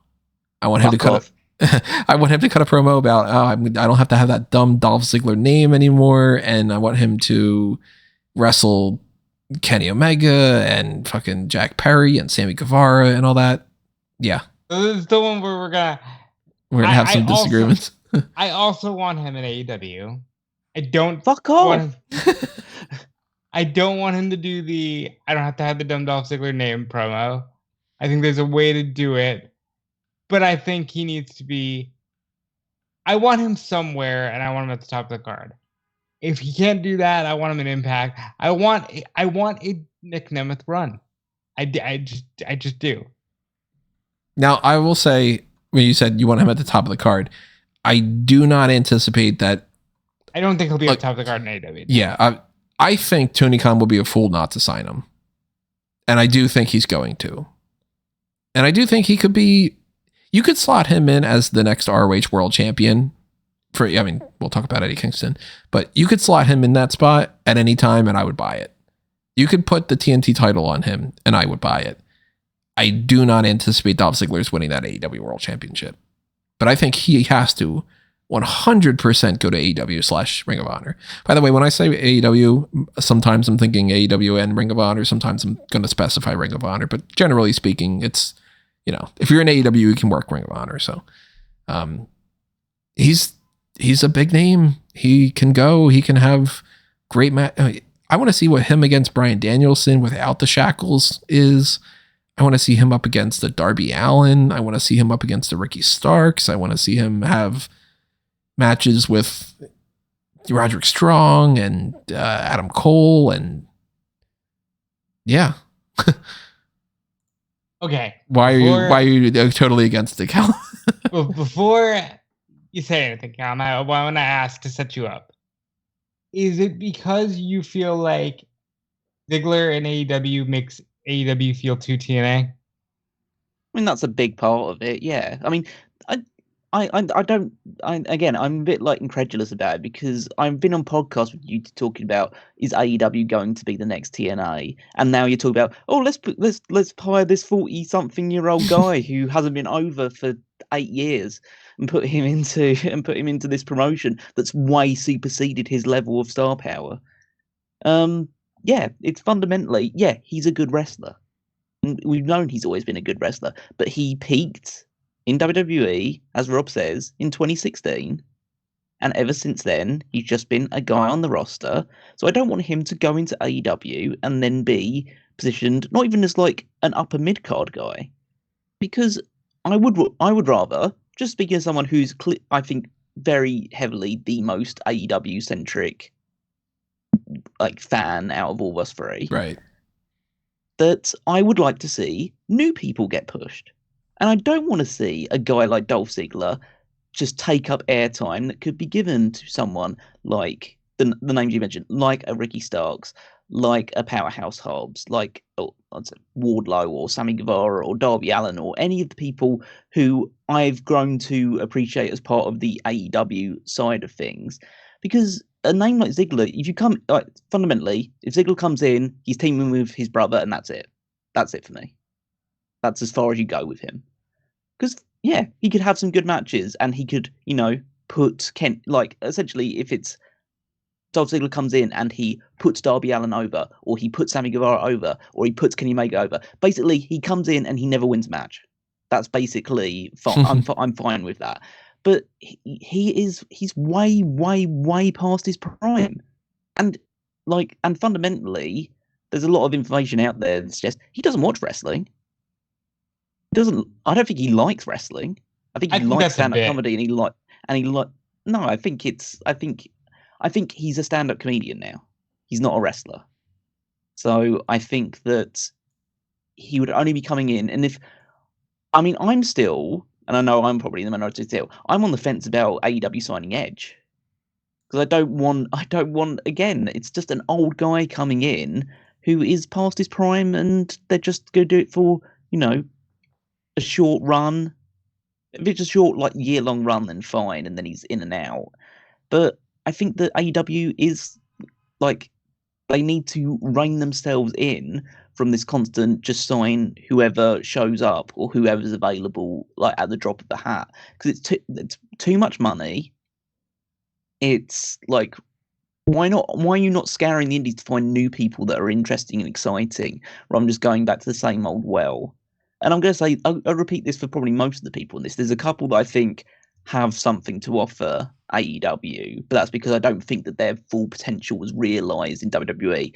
Ziggler, you can argue that his full potential wasn't realised, but it's too far gone. If this was AEW was around in 2016, 2017 and Ziggler was released, then I'd say, give him a shot, see what he can do. But we're now in 2023, it's too late. Your ship has sailed. If you wanted to bet on yourself, you should have left earlier or not re-signed a contract earlier. My rebuttal to that is, look at a guy like Roddy, right? Roddy was never this. My different argument is the case that Roddy was never used well in WWE. He was used in NXT, but he was never used well on the main roster. Ziggler had his time. And you can argue one way or the other whether that time was used as effectively as it should be. It almost certainly wasn't, but it was there. He was a world champion in WWE. He was a multiple-time Intercontinental champion. He had multiple main event matches. He was prominently feuding with some of the top names, like from John Cena to CM Punk to Danielson and all those other names. He has had his time. It was good. Like, you guys are being blinded by the fact that you are big fans of him and you're not thinking rationally about this. See, I think I am looking at it as the most rational perspective of, if you're going to have people on your roster that you, like, if you prioritize good match is the most prioritized thing. You just want to see people with good matches. We know Ziggler can go. I would be way more interested in seeing Dolph Ziggler put over Sammy Guevara than Sammy Guevara to just have a match with Tony Nese, for instance. That's not the crap on Tony Nese, but like Tony Nese is way lower on the card than a Dolph Ziggler would be. So yeah, that's my point. Is like, if he comes in and he's just there to put people over, then fine. But you said you want him to be Ring of Honor champion, TNT champion. Oh, I think he could, yeah, but he shouldn't. But I would rather see Dolph Ziggler be the pure champion than Lee Johnson. Okay, well, I would rather see AEW who have Lee Johnson under contract, see what they've got with him, rather than just sign the next guy that's fallen onto the WWE scrap heap. And I kind of feel like we've already seen some of these people, what they got out of them. So they're like, again, I'm not going to crab on everybody in that sense of like, oh, well, they're worthless or whatever or something. But like, I really don't imagine that Captain Sean Dean's going to be any better than what we've seen. So I think fundamentally, like, both companies are overstacked with talent. There's too many people regardless. Like, there's lots of people in AEW that don't get a huge amount of screen time already. Right. You want to add someone else to that? I think that they could stand to get rid of a lot of people in AEW. Yeah, they could. And I would be much more inclined to sign a Dolph Ziggler and to have him be somebody that we know could work with anybody for the most part and have really good matches and bring some star power into it to an extent. Obviously, he's not as popular as he used to be, but like I would argue his star power is minuscule. I would say if you put Ziggler on the roster, he is worth 10 people like a Butcher and the Blade. So like, I'm gonna come as I typically do in the middle, in the middle here, and say, Callum, you're absolutely right. Personally, I am looking at this from the perspective of I'm a huge fan of Dolph Ziggler and just want to see him up against the people you want to see. Yeah. Like, look, has history shown that his ceiling is probably Johnny TV? Yes. I think a lot of this would depend on whether or not Tony is a fan of, Nick Nemeth or what he can do. But I think that there's something to do with him. And I'm not saying he needs to be AEW champion, but I am saying I want to see whatever's left of Dolph Ziggler in the ring. I want to see him get a fair shot at doing something other than it should have been me. I just don't want to see that. Okay. So then my argument then is to that. Why don't you want to see him do an Impact instead? I'll take him in Impact. I prefer it in AEW because better production quality. And I would say for my end, I'm not interested in seeing him in Impact because there's nobody in Impact that I'm interested in seeing him go up against. But there are lots in AEW that I want to see him have a match with. And that's only because you watch AEW, so you know those people. Whereas, I mean, clearly his star power isn't enough that him going to Impact would encourage you to watch it. Oh no, I wouldn't make that argument at all. Yeah. I mean, I don't think there's anybody whose star power is enough. He's not somebody who would be a game changer to AEW in the sense of like they picked up, say, Bianca Belair. Then it would be like, whoa, fuck, that's a big move. Like he's in a spot like I would put him in like a Claudio type spot, but a little bit lower than Claudio, wherein like you could put him up against. Or I guess I'll put it this way. Actually, I'll put in two ways. Ziggler is one of only two people on this list that I would put on the AEW roster. Everybody else is different spots, but also if you advertise an episode of Dynamite and you say it's Nick Nemeth. Because we're assuming you just go by Nick Nemeth.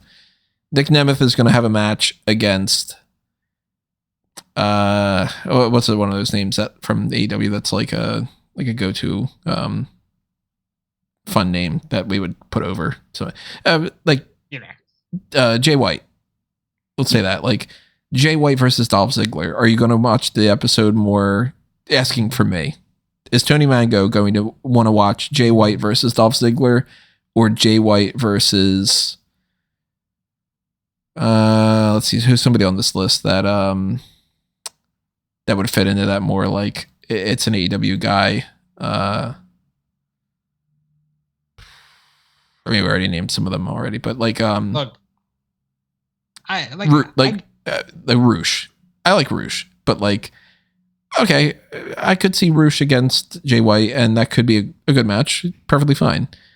But since I know Ziggler and he is a former world champion and he is somebody that I know is going to be good in the ring and all that, I'm definitely going to be more interested. Roosh is a bad example because I like Roosh. Yeah, I'd say because I'm way more excited to see the Roosh versus Jay White match. I was like, it's a bad example because I like Roosh, but like, Jay White versus. Oh, here's a good one. I mean, yeah, of course you're going to want to see Dolph Ziggler against people that you don't like, rather than that. You'd rather see Dolph Ziggler against Jay White than someone that you don't like against Jay White.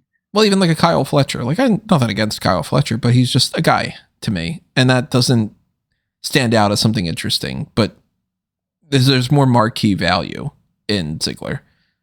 And I want to see him, like, I want to see if it's there. You know what I mean? If it's not there, great, whatever. But like, I don't think it's worth. I don't think it's worth the investment. Oh, it would also depend on how much he would want. You know, if he tries to get a deal with AEW and he's like, I want $2 million a year, it's like, all right, come on, pal. Oh yeah, if he wants to come in and it's like a small amount and he is positioned like, mid card and isn't, and you could get that one-off match with Kenny Omega or something. I'm sure. I've never ever questioned Dolph Ziggler's ability in the ring. He is an excellent professional wrestler. I just don't think that his value is enough to AEW that you could not then invest it into someone that you're trying to build up instead. And or scouring the indies and trying to find a new up and coming person who a lot of people don't know, but then they appear on your TV and it's like, wow, this guy's great. So again, it's just from my perspective, but I would rather AEW focus their attentions to guys like Mike Bailey or people like that who are on the higher end of Impact side of things than a Dolph Ziggler. Like, try and you've got credibility now. You've been around you've been on TV for nearly 5 years. You're well established. You're going to get a bumper TV deal. Like, Warner Discovery absolutely loves you. So this is your platform now to take people who we've never heard of before, train people that we've never heard of before, and make them stars, rather than having to. Obviously, you need to balance it. There will always be opportunities for certain people. I just think Dolph is not on the level of people that are on the WWE that I'd say you move heaven and earth for. No, heaven and earth is definitely not something I would recommend to them. But then I think you have to balance it out too, of like your investment versus if you sign these younger guys that you want to build up towards the future. Some of them really, really work out. Like a Daniel Garcia, for instance, is like, yeah, that guy's probably going to be a world champion in the future. But then I also go, well, there's been a lot of people that, you take the gamble, and does anybody really have anything to say about Jora Joel yet? And is that going to be worth another 3-4 years worth of investment? Or do you somehow reach a point where you have to start cutting some of those people too? And you have to kind of go, crap, we signed this guy that's a big deal in GCW, and then he comes over and then he's not really doing all that much, but then we can very easily throw in a Nick Nemeth, and then we know we've got some star power there. It all depends on what the contracts would be too. Yeah, sure. And also we have to take into account, especially when we're saying like what people we would want to see going to AEW, is that AEW does not approach contracts and releases in the same way WWE does. Yeah. They very rarely, if ever, cut someone before the contract is due. So that means that essentially, unless they do something that is worthy of firing, a la CM Punk, they will be carrying the burden of that contract until the end of it. Or they're in that kind of position that we still don't have full clarification on about, like those different tiers where it's like, for all we know, a guy like a JD Drake could be signed with AEW, or he could be signed with Ring of Honor, or he could be signed with both, but he could be signed on a per diem type thing, or he could be signed on a very small amount of like a salary type. Like, it's really fucking complicated. I'd say this: bring him in for a one-off match. like an RVD, like RVD did recently, or like Johnny TV when he initially came in. Like bring him in for a one-off match against. I'm not saying against like a nobody, but against like a prominent guy that he puts over, like like a Sammy Guevara or a Takeshita or a somebody of that ilk. And Ziggler is obviously a big name, gives him a good match and puts him over.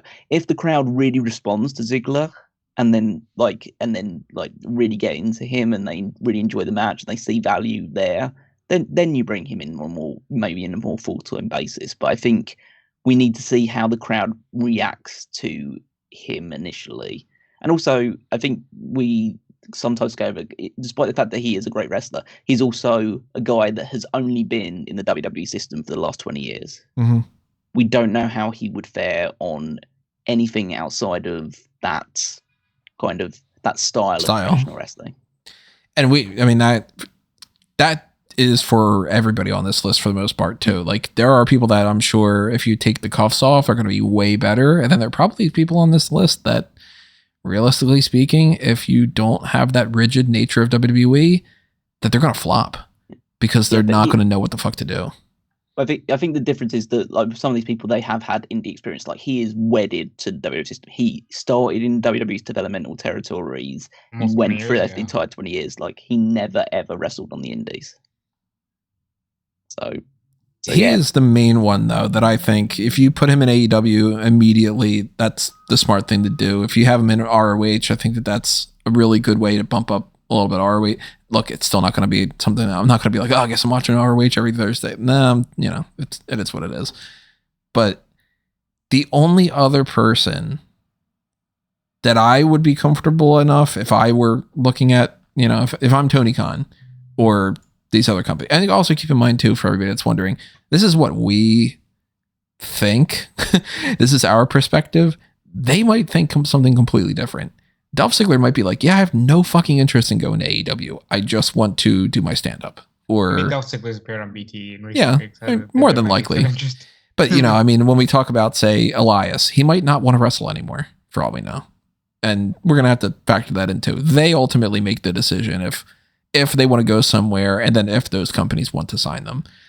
But if I'm Tony Khan, if I'm, whoever runs any of these other companies,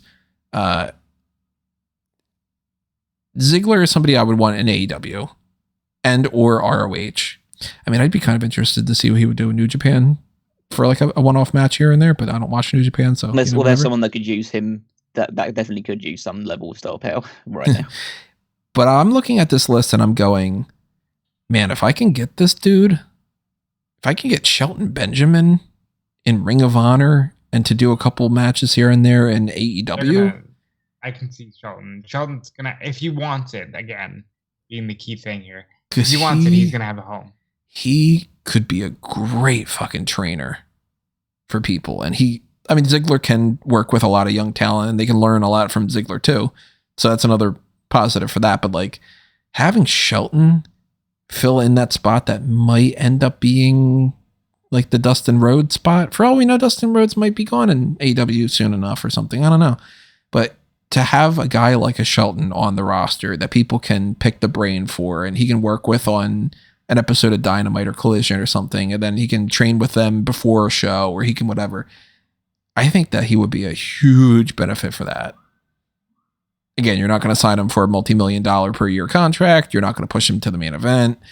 Realistically, Shelton's going to be a veteran on the roster. And he's going to be in a similar position, a little bit better maybe than what he's been in WWE. But I would try to snatch up Shelton, put him in Ring of Honor more than anything else. I also see value in Shelton Benjamin as a potential person to bring into AEW on an infrequent basis, and to have him more as, let's say, he could be a big name in Ring of Honor, and he could be like someone that you have as a good person to have backstage. The difference I have with him and Ziggler is the fact that I don't think Benjamin ever reached his ceiling. Like, I don't think we've ever seen what Shelton Benjamin can do, and maybe it is at the point because he's definitely like he doesn't look it, but the years will be catching up with him. How old is he now? He's probably around like 44. He's mid-40s, yeah. Yeah, I was gonna say like It's I probably, mean, I'm gonna check, but Ziggler's 43. yeah, he's probably So- like probably like older than 46. Ziggler. Something. I mean, yeah, he was Shelton's like, he was 48. wrestling- Yeah, correct. Yeah, that adds up. Okay. Yeah, I mean, Shelton's he was 48, wrestling- and he looks better than some 20-year-olds. Like, you know.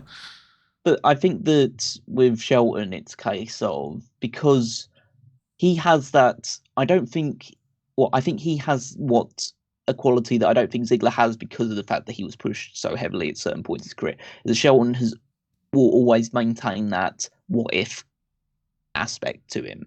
And Ziggler kind of has a bit of that, but Benjamin, because he never reached world title status, because he was only ever pushed to a certain level, there's always the what if with Shelton Benjamin. Like, could he have been like one of the top guys? Because I think that there is a bit of a kind of like a fascination or an X factor with that makes it slightly more appealing to AEW on a longer term basis. But yeah, just as a person who carries a lot of experience, is a great tag team wrestler as well as just a singles wrestler, somebody that could have good matches on Ring of Honor and maybe pop up on the occasional Dynamite or Collision or anything like that. Yeah, I think Shelton has something to offer. I think more so as a coach, as a player coach, like Serena Deeb was doing. Mm-hmm. It's baffling that WWE. I mean, maybe they did offer him a spot in the Performance Center, and we are just not aware of it. Maybe Shelton turned it down, and they was like, I'm not ready to retire yet. Fuck you.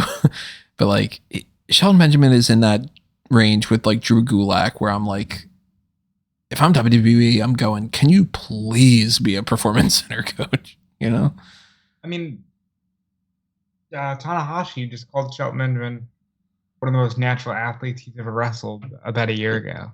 I mean, yeah. I mean, that's the other side of things, is that that's a guy that would eat up New Japan Pro Wrestling. Yep. Like even at his age, there's a lot of veteran talent in New Japan right now, especially towards the top of the card as well. And he has history. He has been in New Japan beforehand. And yeah, I think that his style and the way that he works and the fact that he can still go, or at least as far as the last time we saw him, which was, I don't know how many months or years ago it was at that point. But if he can still go to anywhere near the level that he previously was, then he would work out perfectly as a upper mid-card main event guy in New Japan. He's somebody that if you had Shelton Benjamin against like a Wheeler Yuta for the pure championship, fuck yeah. I mean, if you want to put him in. I know Sean was like fantasy booking that he would love to see Shelton in the Blackpool Combat Club. And like, yeah. I'd be down for it, like Shelton's great, Just a one-off with him and Claudia just hitting each other for the hell of it. Just like it'd be a lot of fun. He's on that list of, man, that guy probably should have gotten at least like a very, very, very short world title reign just to see what could happen, I still don't know how he didn't win that ECW championship as well. But those are the two that I would be like, if I'm Tony Khan, I'm going to snatch them up. Well, I do think, oh, by the way, I also wanted to mention, I think that Shelton's response to being released was one of the funnier ones too. Because he's like, I blame Mia Yim. I thought that was funny.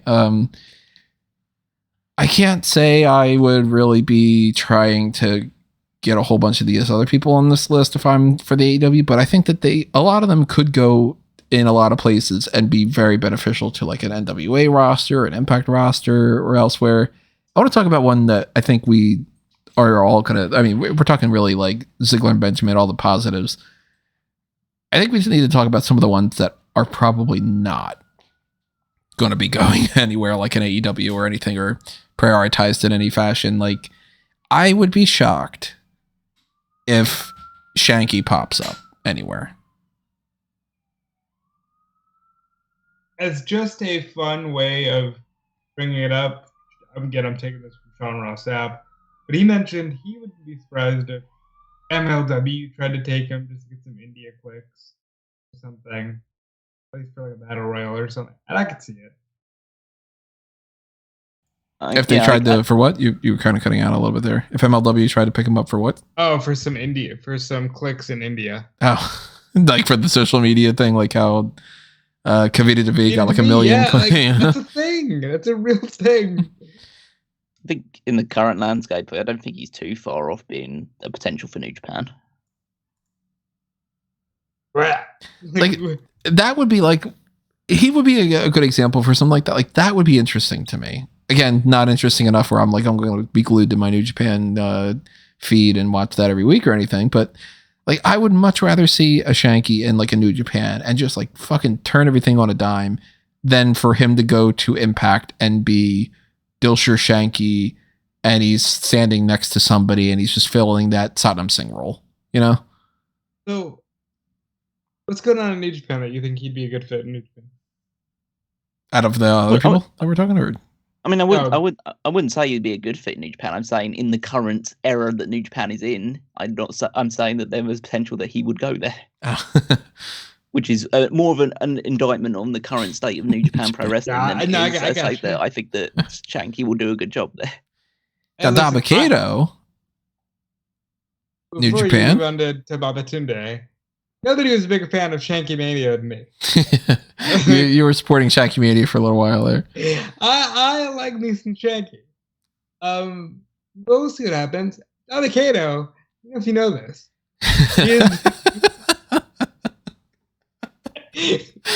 He is big.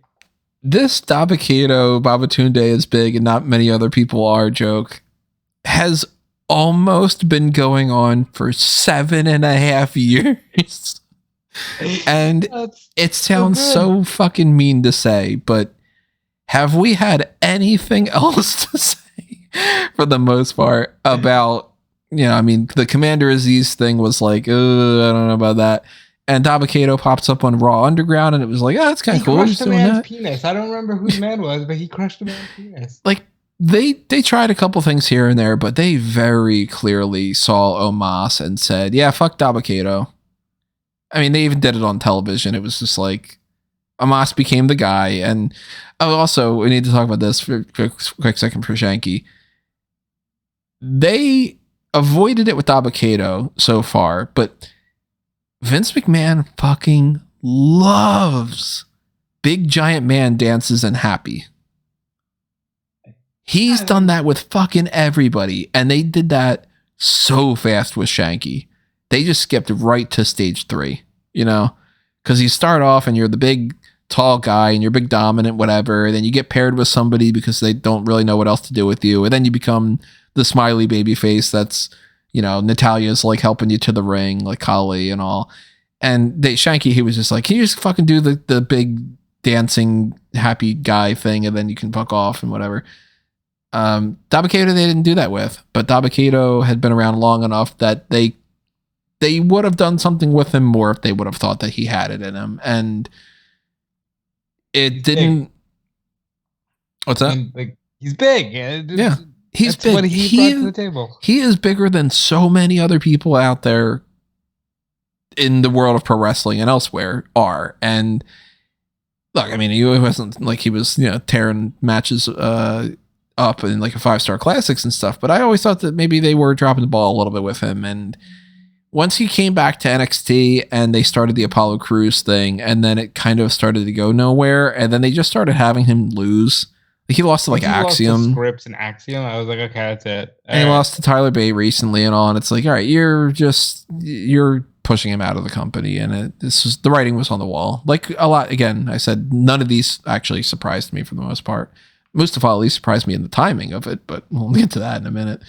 Dabba-Kato is a guy that he's 35, I think. Oh, so he's young. He'll end up somewhere. I think that he could go to an Impact and be a big deal. I think he could go to fucking new NWA and be like, all right, they're going to make him a big fucking act there. But I also, if I'm him, I'm thinking, do I really want to take all these fucking bumps? Can't I just go into acting and just be one of those guys that's like Kurgan, where I get cast as the big tall brute in a Bond film, or the giant alien in the next We don't even know what fucking movies are coming out because of the strikes and all. Well, I mean, we would know if he was a good actor if we just sat down and watched Main Event on Netflix. But like, you know, when you're that big, you could be a stuntman and you can make a big fucking chunk of money from that and not have to work as much backbreaking labor and all. If I'm in his shoes, I'm going to look into that a little bit more than to necessarily try to get a spot on another roster. There to work. MLW and NWA are his best options right now. I could see, without seeing, I don't watch fucking NWA and all that. I could see Impact. I'm not going to make predictions for people that I don't care about seeing going forward. So you're not going to give us a full breakdown on Yulisa Leon? That one, see, that one's interesting to me because Sean Ross Sapp did a live stream on Select and said she had asked for her release. That was interesting to me. So that's interesting in a lot of ways because it happens around the same time, but it's also, I mentioned before, there are people that aren't on this list. And I would have thought that they would have been because of the way that they tend to release people in groups and they tend to release people that are on the same tier. And let's be perfectly honest, if you release somebody like a, let's take somebody on the main roster. If you were to, okay, I'll put it this way. If you were to release Montez Ford and it would be like, whoa, shit, Montez Ford got released. Realistically, most people would go, Angelo Dawkins probably is also going to be released. If you were going to release Kit Wilson, you would probably think Elton Prince is going to be released. It's just, you know, Joaquin Wilde and Cruz del Toro are on the same basic level. So when Yulisa Leon goes, I'm thinking, okay, well, they're in the spirit of releasing people. Valentina Feroz is probably going. And her name wasn't mentioned, so we can assume she's probably not released. Then we find out that Yulisa Leon requested her release. So then it becomes, oh, okay, well, then they probably maybe would have kept Yulisa Leon because they kept Valentina Feroz. I wonder what she requested her release for. Was she like, hey, you're not doing anything with me and I think I could do better elsewhere? Or maybe she's done this long enough that she's like, I don't want to fucking do this. You know, it could be that. I don't know. I mean, I think that she and Valentina were starting to pick up steam. I hope she continues. I hope all these people continue because if they're not wrestling, I'm not seeing them. So if they want to wrestle, I hope they all continue. With Valentina, I don't know where she could go, but I hope she tries to better herself in wrestling. With Yulisa, you mean?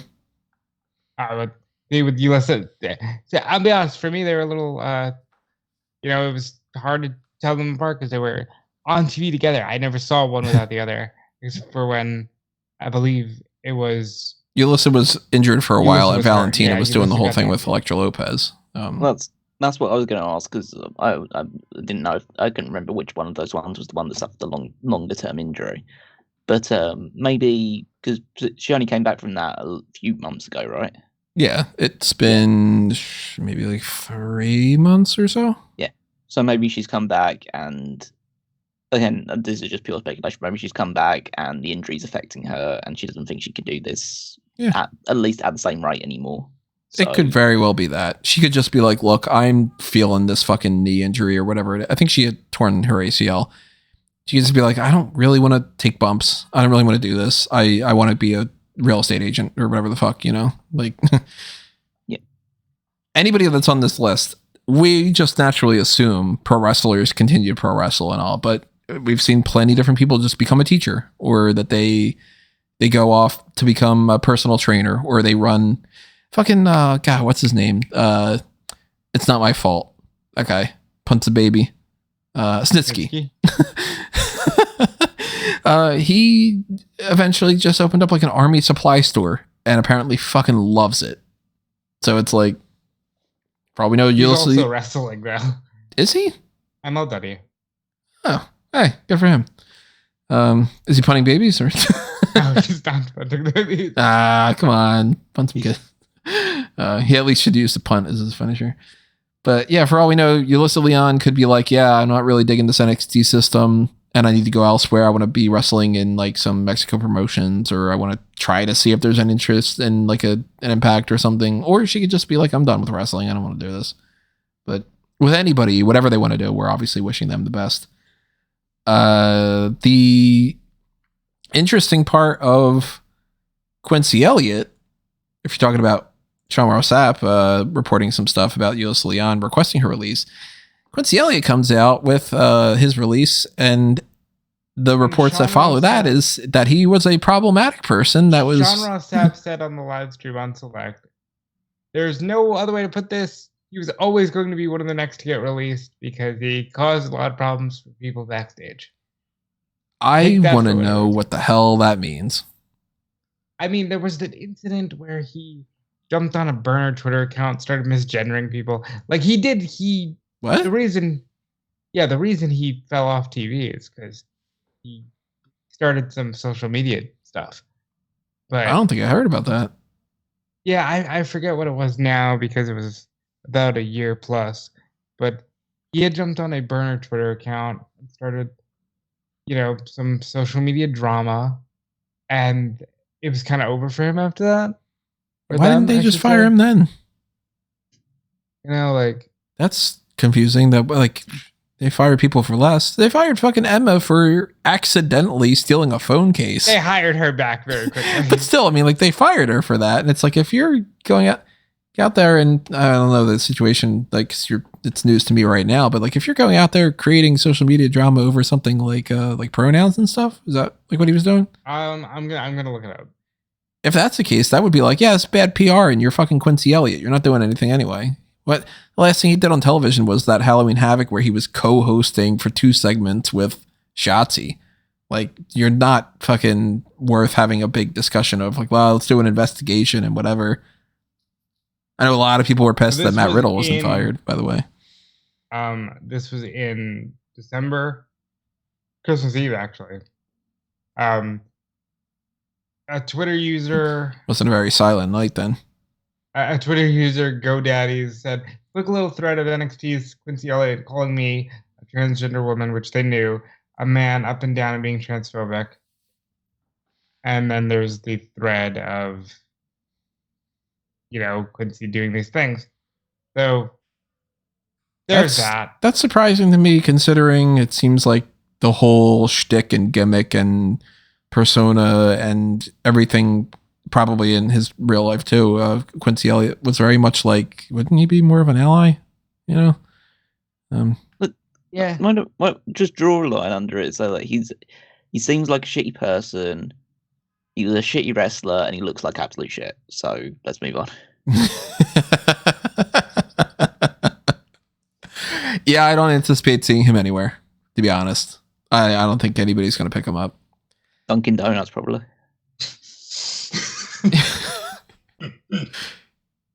If you got to pick, leave a comment below. Are you Dunkin' Donuts or are you Krispy Kreme?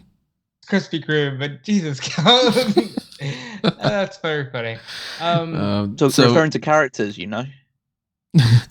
somebody that had teamed with Quincy Elliott here and there on the NXT roster was Ikemen Jiro. I'll say this: Ikemen Jiro had a stupid fucking gimmick, but I laughed.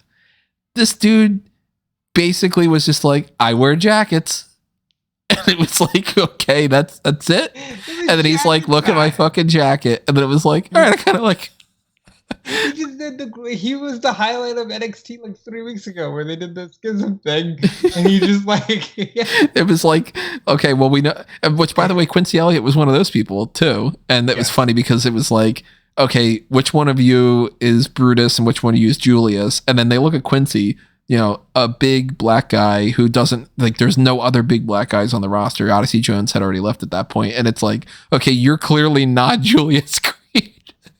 And then it's, Ikemen Jiro with the whole fucking, like, that shit was kind of fun. No, I can't say that would be some, hey, if I'm Tony Khan, I'm going to sign Ikemen Jiro to a $2 million contract or anything. But I thought Ikemen Jiro was fun in the ring. I thought he was a funny character and all. And he's one of those ones where it's like, I could see why they released him, but damn, I hope he bounces back and he does something cool in the future. He'll be fine. There'll be plenty of places in Japan. They'll book him. Yeah, like as soon as his non-compete ends. So I think he's good. Impact should book him. Bring back Jacket Time with Kushida. Go to Impact and do that shit. Go to what class would he be in for New Japan for like a championship? Probably junior, right? I think he'd be a junior heavyweight, wouldn't he? If he was to go over there, I think that he's just from my anticipation, I think he's probably going to work with some of the smaller Japanese promotions. Probably, I think he suits the style of the ones that are a bit more wacky. Yeah, do that kind of shit. Have some fun. I liked him. I thought he was pretty cool. I feel bad for fucking Aliyah, man. Yep, and it's not. It's not without saying, okay, we did see this coming, but Aliyah, Noof, I think is how you pronounce her real name. She was in NXT longer than most people are on the entire fucking roster. And that became like a running gag of just like, well, she watches like multiple classes worth of people just pass her by. And she finally gets to the main roster. And at this point, she is, when she comes to the main roster, she looks the best that she's ever looked. Like she kind of grew into like a character, and she also like she toned up more and all that kind of stuff. Not that she had any kind of problems before that, but like arguably she became like more visually appealing than she was in the past and got more people on Instagram following her and making a big deal about how pretty she is and all. So that was like the best she had ever been. She obviously improved better in the ring than she had been ever before. That was the top of what her career was. And she made a bigger name for herself. She gets on the main roster and they start doing some stuff with her here and there with like this natty world record Guinness thing. She wins the tag titles. Of course, it doesn't mean fuck all because the tag titles don't mean anything for anybody and everybody just needs to drop them within a week. And she gets injured and we never fucking see her again. And it's not because she's still injured, as far as I'm aware, because it seems like she just didn't get put back on TV for some reason. She's been somewhat cleared to compete from my interpretation for like 8 months or something. And they just didn't put her on TV, which is crazy to me because it's like you need people. And you could very easily, even if you have no plans for Aliyah, and you just want to use her as enhancement talent, you could use her as enhancement talent. Like, why aren't you fucking putting her on television? Why isn't she losing a match to a Shayna Baszler? Why isn't she, putting over,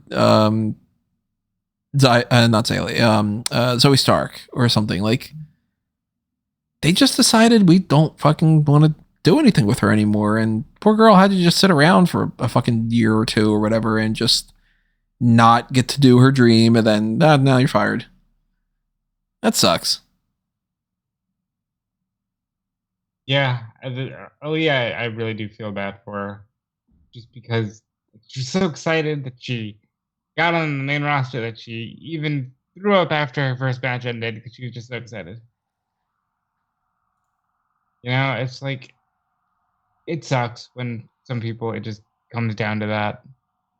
But I hope if she chooses to wrestle, that she's just improving, Because we're not going to say, any Aliyah match is like our favorite match, but I'm sure, she could still want to improve.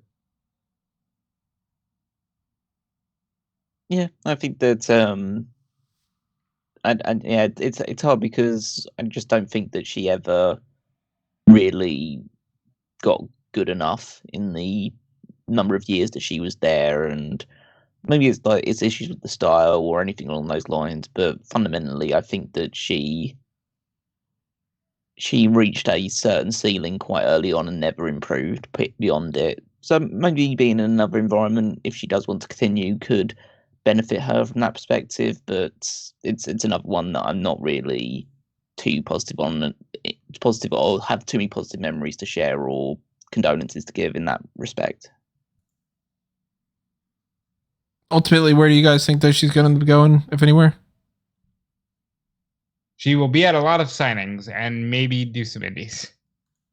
Yeah, I think that maybe appearing on like a couple of episodes of Ring of Honor as like if they bring her in every now and again to job to whoever they're pushing at that point in time, maybe like some indie appearances, maybe like move her in. Like Impact has a very strong knockouts roster, so I don't know if she would even be able to break into that. So we'll see.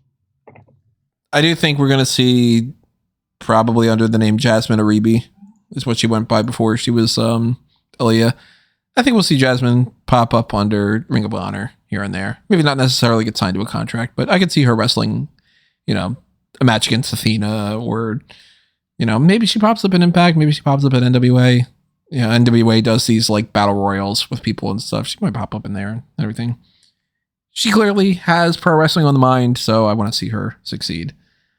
Somebody that I do not think we're going to be seeing anywhere is Top Dolla.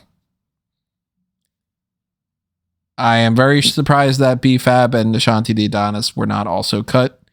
And it wasn't just we're getting rid of all of Hit Row. So I'm kind of curious what they plan on doing with them in the future, if that's not the case, because it's not like B-Fab was really the talker or the wrestler.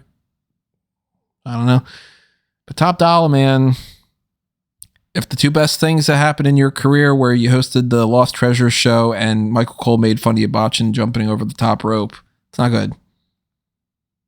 I think you're selling, not to say you're selling what you saw of him short, but I think you're selling his reach short. And I think he will probably be a lot of places, a lot of small places, but a lot of places.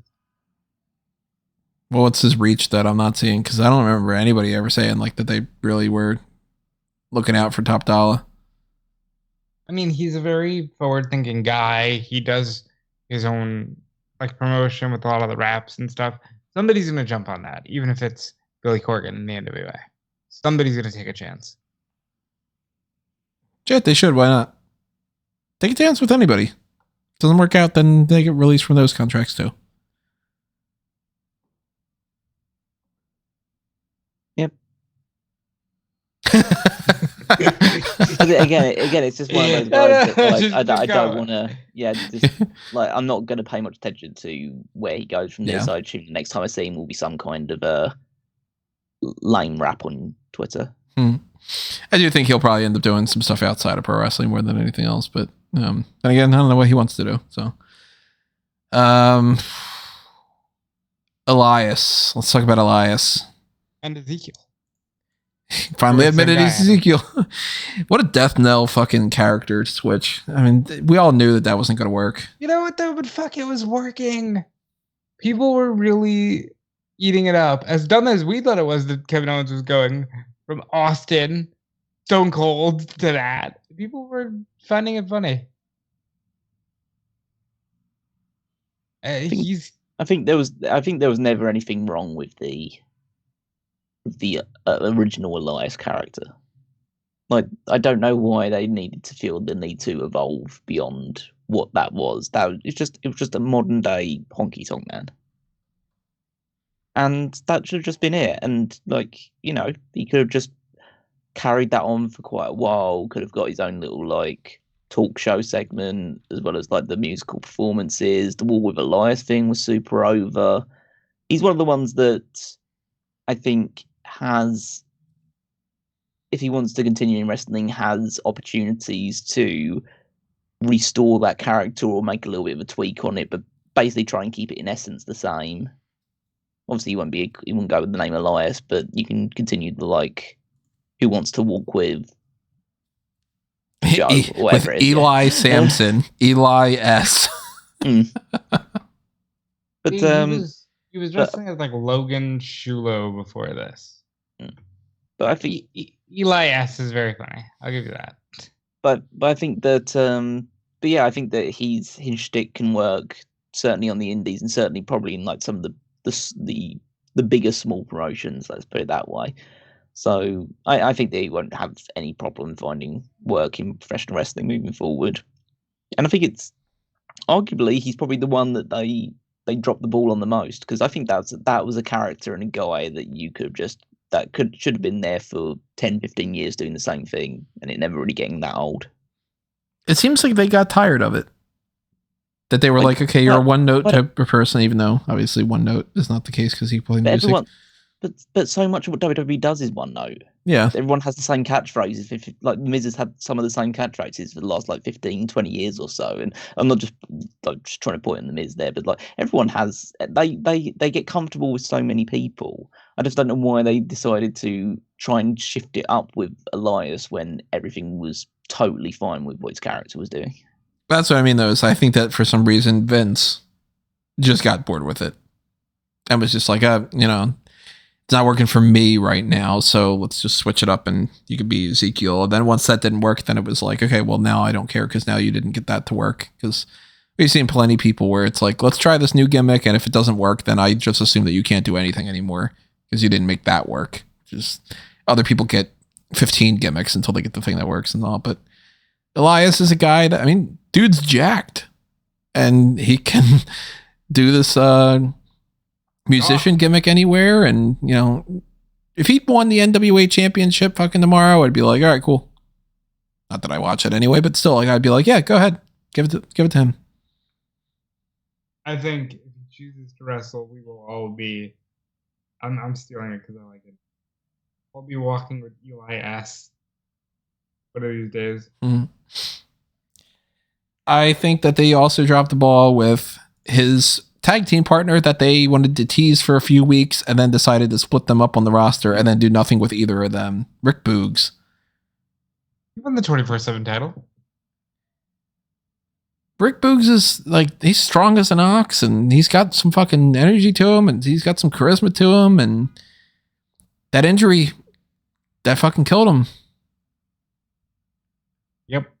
Mm-hmm. Yeah, he had it is the worst kind of stage for him to suffer such a significant injury as well. But yeah, I think that he might have opportunities outside of it. I think that you put him back on an Impact or something like that. Like, he fits in perfectly into like Impact's digital media scene.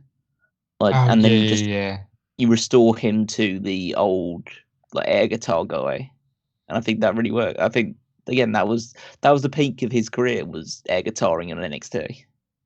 So returning to that. I think the peak was him teaming with Nakamura. It might be peak in terms of like his presence, but I think the actual thing that he was most overdoing was the air guitaring in NXT. Right. Even that was a weird thing though, because it was like out of nowhere he starts popping up on TV and immediately gets over as fuck, and they're like huge reactions for him in NXT. And like 4 weeks later, they just decided not to use him anymore for a while. And it was like, you're killing his momentum here. Like, this guy out of fucking nowhere got over. And then you were like, yeah, but we don't want to fucking book him. Like, all right, fine.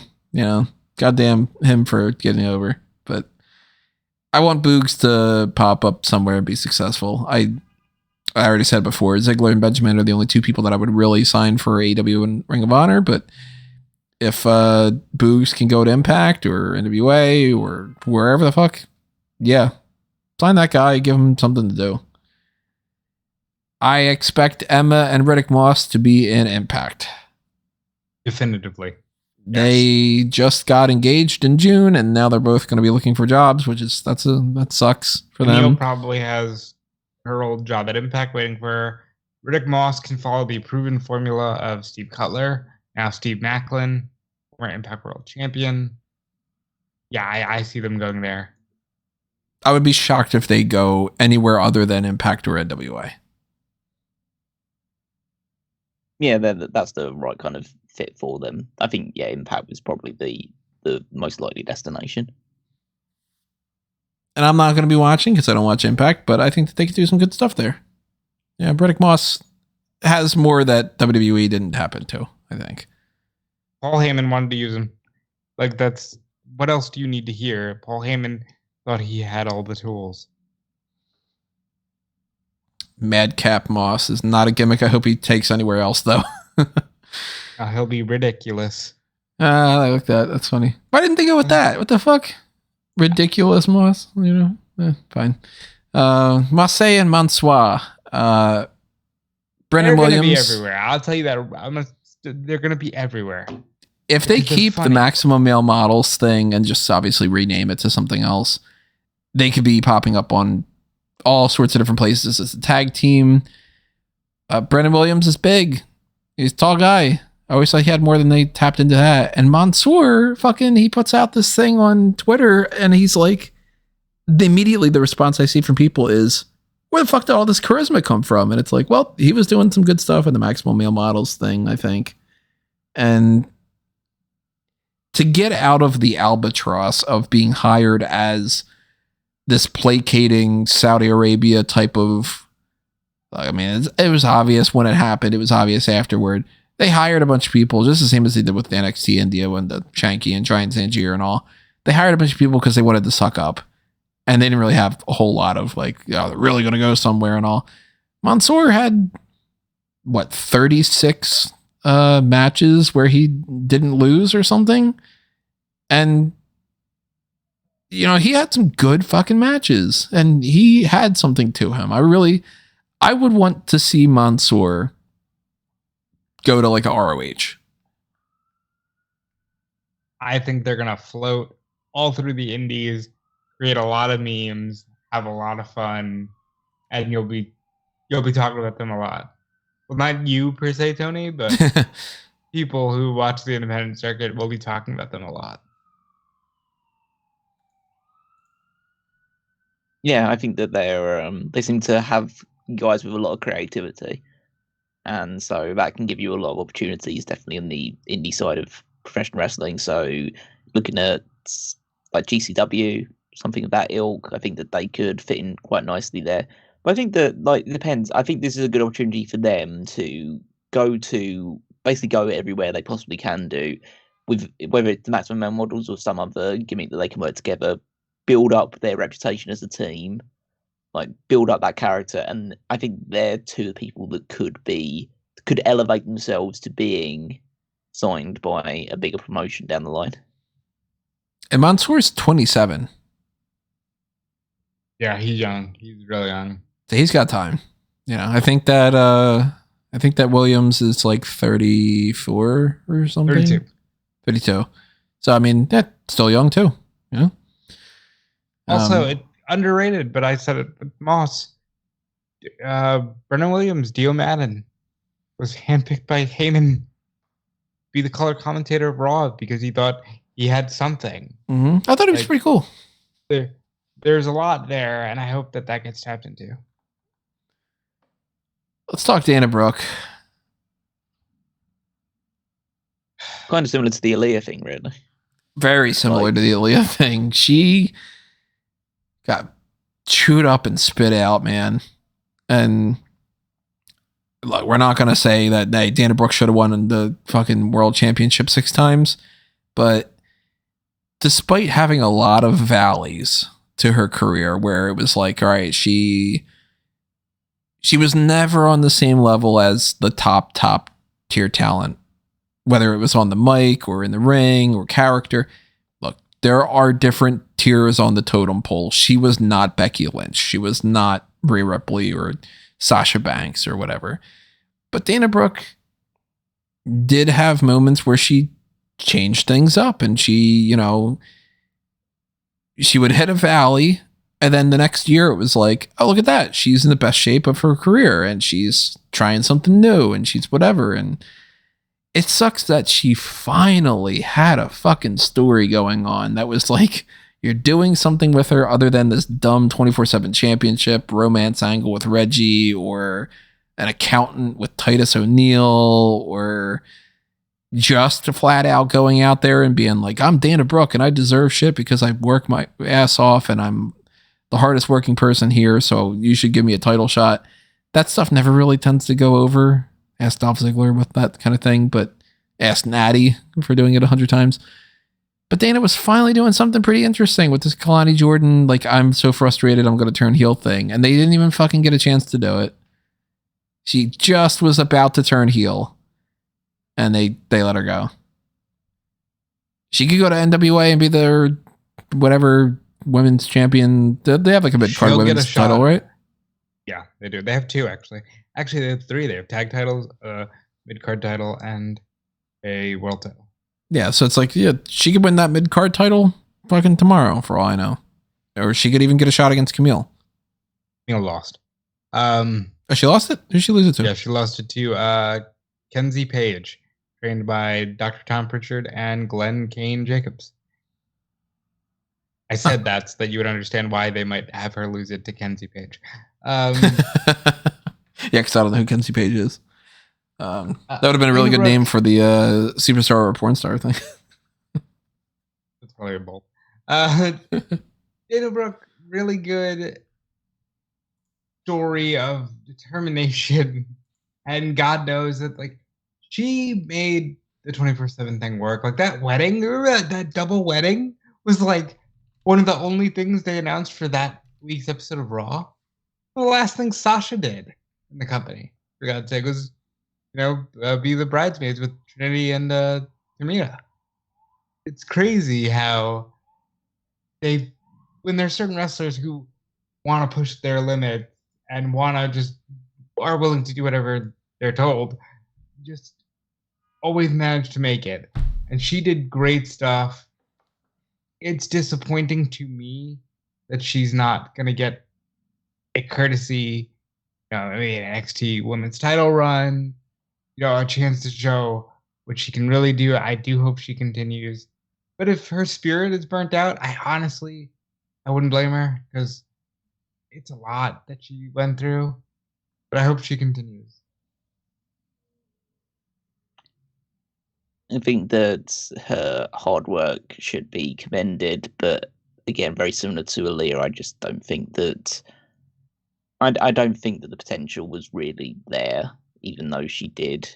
So she did work hard and she had a good look, but yeah, I just think that she was too clunky. And then when she got over because of, or any overness she did get towards the end of her run, was people saying, "Oh, why not just give her a chance?" rather than thinking of, "Oh, she's actually doing really great work." And let's say, not to say that she didn't get better, but there was always significantly more people ahead of her in the pecking order. It was almost like she got that veteran status, and then people were like, "Can you do something with her because she's been around long enough?" Rather than, like you said, like, people weren't necessarily saying, "Well, she's the best in the ring, so why aren't you using her?" Or, "She's got the best character, so why aren't they making her win the Royal Rumble?" or something. And, she did have a long stint in the company, a lot longer than a lot of other people do. And that's something to be proud of. If she wants to wrestle elsewhere, which she might be burned out, she might just look at the situation and be like, "God damn, fuck wrestling." And I wouldn't blame her for that. She could very easily, I'm assuming, make a just as good, if not better, career for herself. Modeling. Maybe like, she could do like an OnlyFans type of thing like a Lacey Evans has been doing, or Mandy Rhodes or whatever, but she could do fitness modeling because she looks fucking great. Like, she's always had this, for the most part, very muscular type of athletic build that I can't imagine people wouldn't be interested in putting her on some magazines and stuff. And I hope whatever it is that Dana Brooke does next, she gets way more fulfillment than she did over the course of years worth of being frustrated in WWE. Because, man, the poor girl, the amount of shit that she had to eat over these years, it's annoying.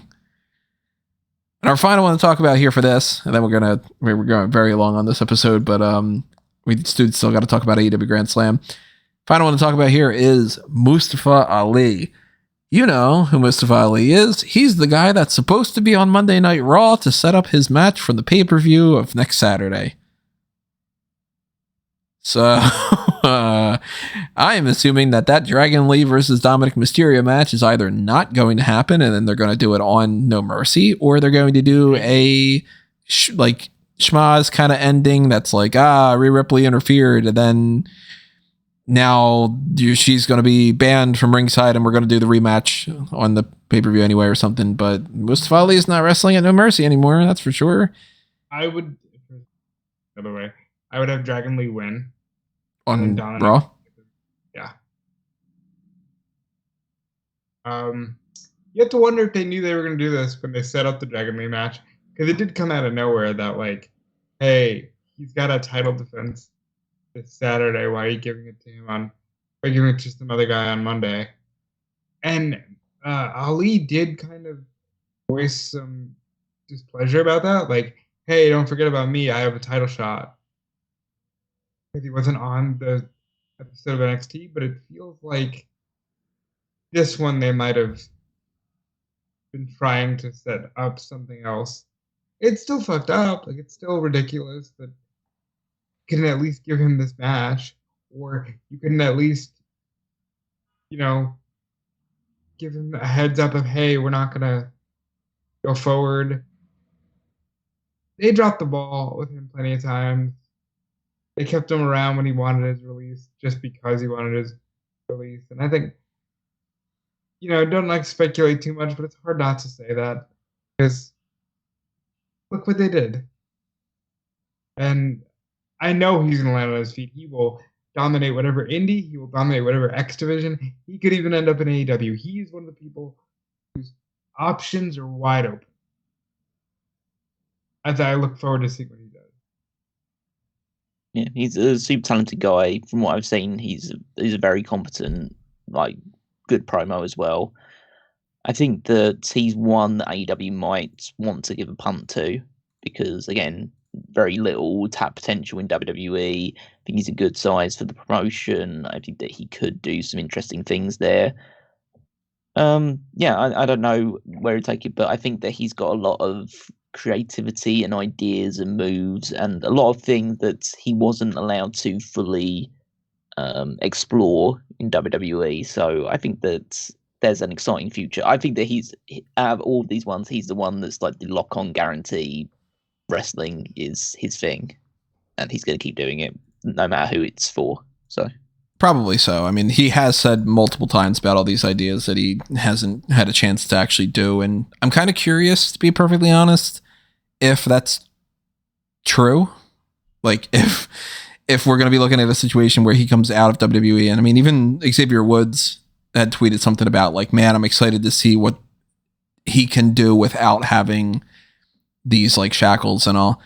I'm kind of curious if that ends up being like, holy shit, he's so much more creative in everything that we've ever seen, or if it's, I've seen a million people say that they've got a million great ideas, and sometimes it just ends up being like, no, you have ideas. They don't necessarily mean that they're great ideas.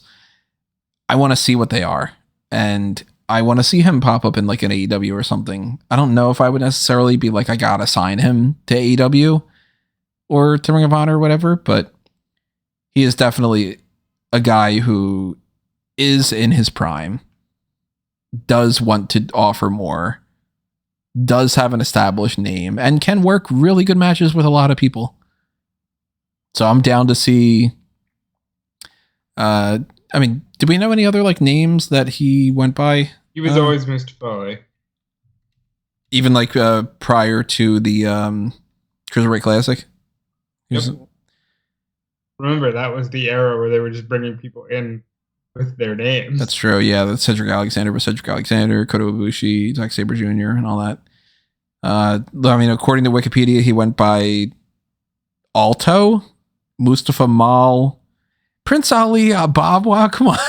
He went by fucking Prince Ali Ababwa. Aladdin's one of my fucking favorites. I don't think he'd be going by that in AEW or something, but maybe he owns the rights to the name. Maybe he doesn't, and we see him with a different name.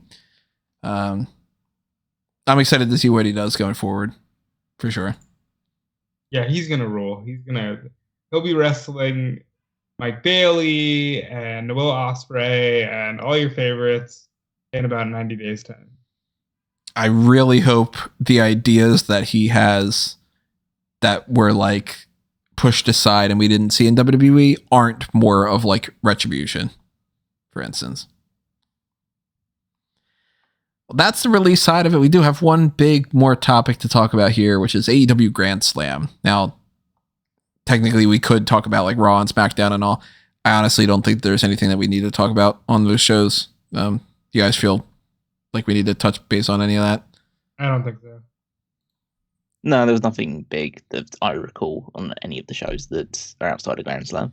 I mean, there's the Tegan Nox thing with, she was supposed to get the title shot against Becky and Natalya got it instead. In a time before the releases, we would have gotten into that. Yeah, and, there's a little things here and there. Kofi and Ivar had a really good match. I'll put that out there. That was a good match. And, whatever. Most of the other stuff is just pretty blah. I'd say there's the one clip I saw on Twitter of like NXT makes me feel like, yeah, they should just have Ilya Dragunov on the main roster and just be doing things because he seems like the most interesting guy there at the moment. Butch is totally going to win that Global Heritage Cup tournament thing.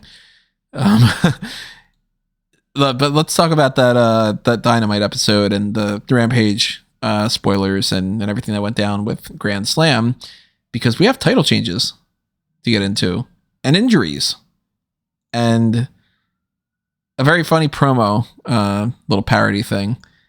I guess it looks like it's a parody. Just get it out of the way or whatever like that. I really loved that MJF, the Brad, go get him, champ. I loved that thing. He gives him the scarf instead of the glasses. And then he whispers to the kid that he's adopted.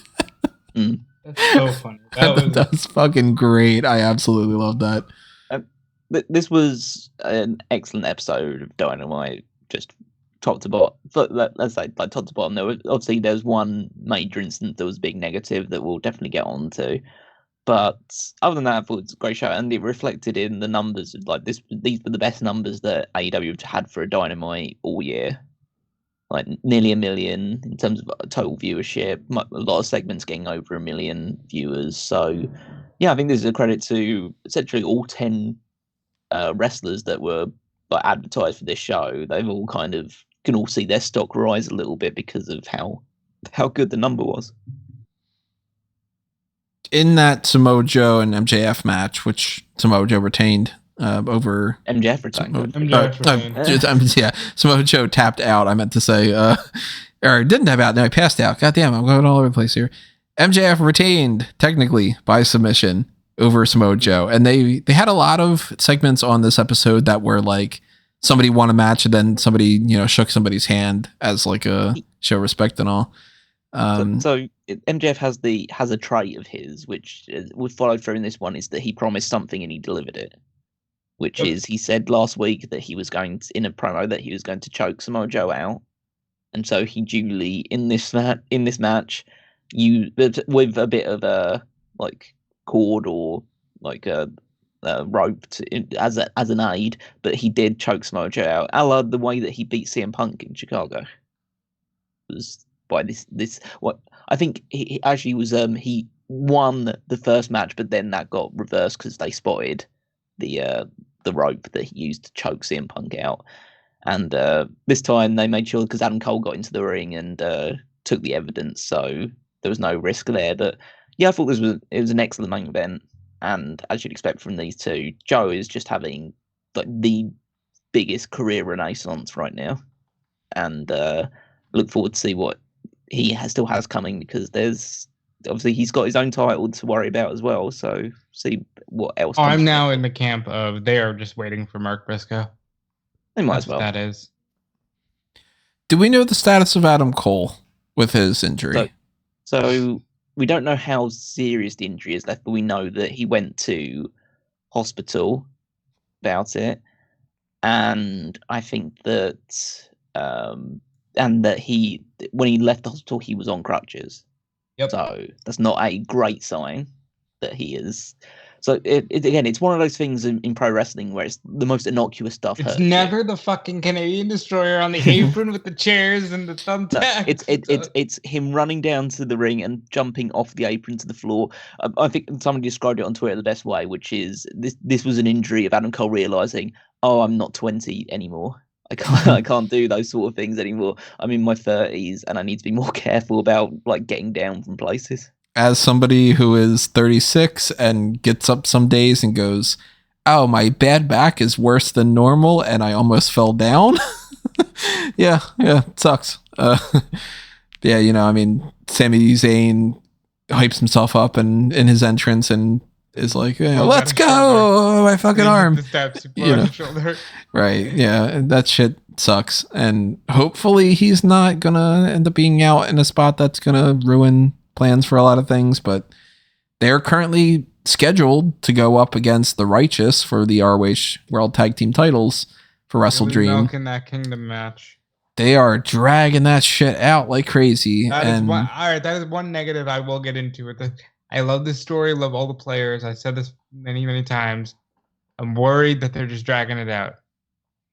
And I mean, it's also affecting the AEW World Championship because they're just like, well, we're going to do the Samoa Joe title defense and we're not going to put it on the pay-per-view. We're going to do the ROH tag titles instead. And then we're not even going to have the ROH tag titles in the match that this is all building towards. We're just going to have another group just come in there so we can drag it out. So I'm not a fan of that. But maybe because of this injury, they might have to vacate the titles. And we might end up being in a spot where they need to crown a champion to Wrestle Dream.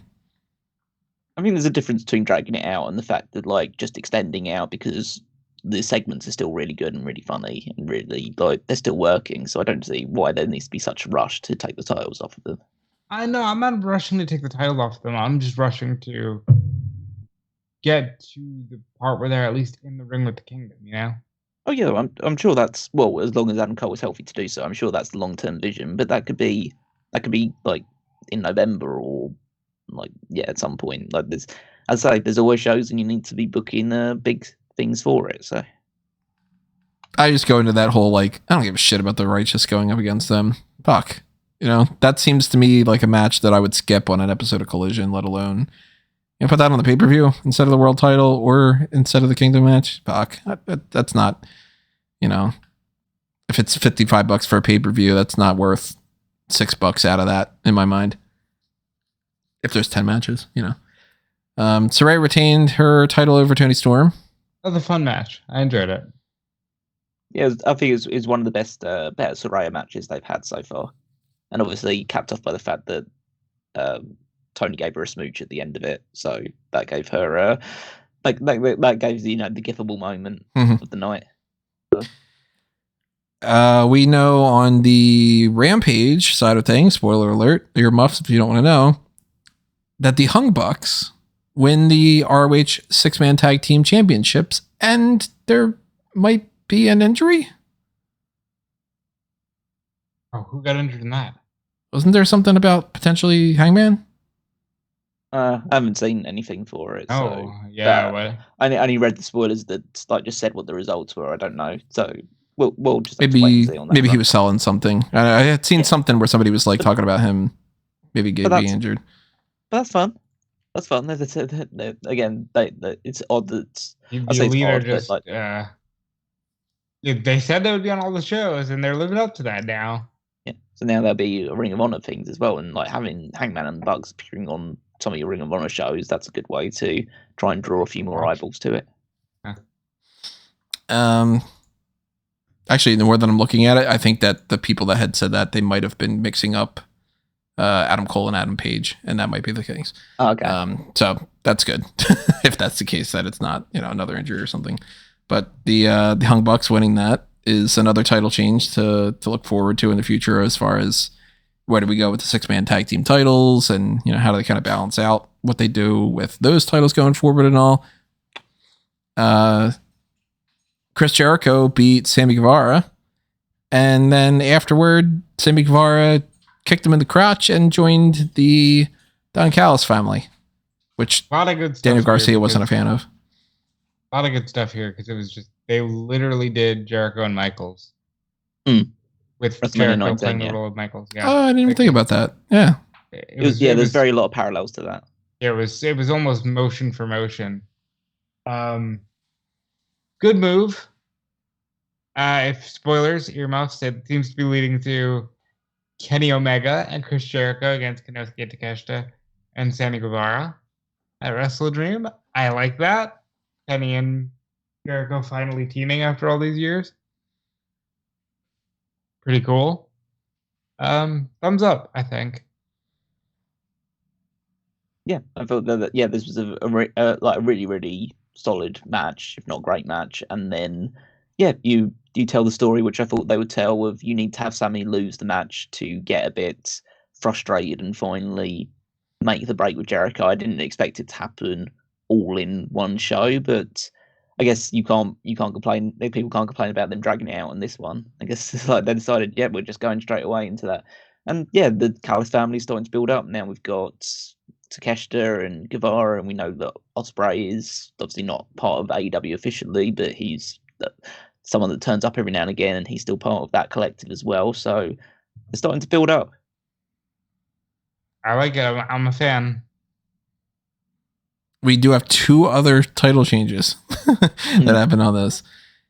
They started off really great with Eddie Kingston winning that ROH World Championship in the title versus title match against Claudio Castagnoli, which was another one of those matches that ended with a show of respect. This one being Claudio handing the belt to him and giving him kind of like all right, you're the better man type of thing, which was a great moment. I mean, we were talking about this for a while. We had our doubts a little bit here and there, but they came back around. Yeah, super fun match. Obviously, like a big stage for him to win it on. I think we need to talk about that as well. That AEW did a great job of last-minute promotion for this show, because it looked like they might have had like a pretty bad attendance for it, and they managed to get it up past the 10,000 mark with some good, just old school appearing on TV shows, doing a lot of press in the local area to get the good walk up buys. But yeah, you have Eddie Kingston winning it in front of his hometown. They told the nice story of it, just like seeming like he maybe just didn't have enough, but eventually hits a powerbomb and gets the victory. I think again, somebody else posted on Twitter, and I didn't realize it at the time, but it just makes total sense that their gear choices with Claudio going for the full green tights and Eddie going for this yellow and black ensemble was a complete homage to Kawada versus Misawa from All Japan Pro Wrestling. And they were wearing basically the same gear, and they also finished the match in the same way one of their biggest matches, which was Kawada giving Misawa the powerbomb, which was Kingston giving him the powerbomb. So, these two guys are students of professional wrestling, and they decided to add a bit of legacy to that finish. So a fantastic moment. And Kingston's great, so I'm glad to see him with both titles now.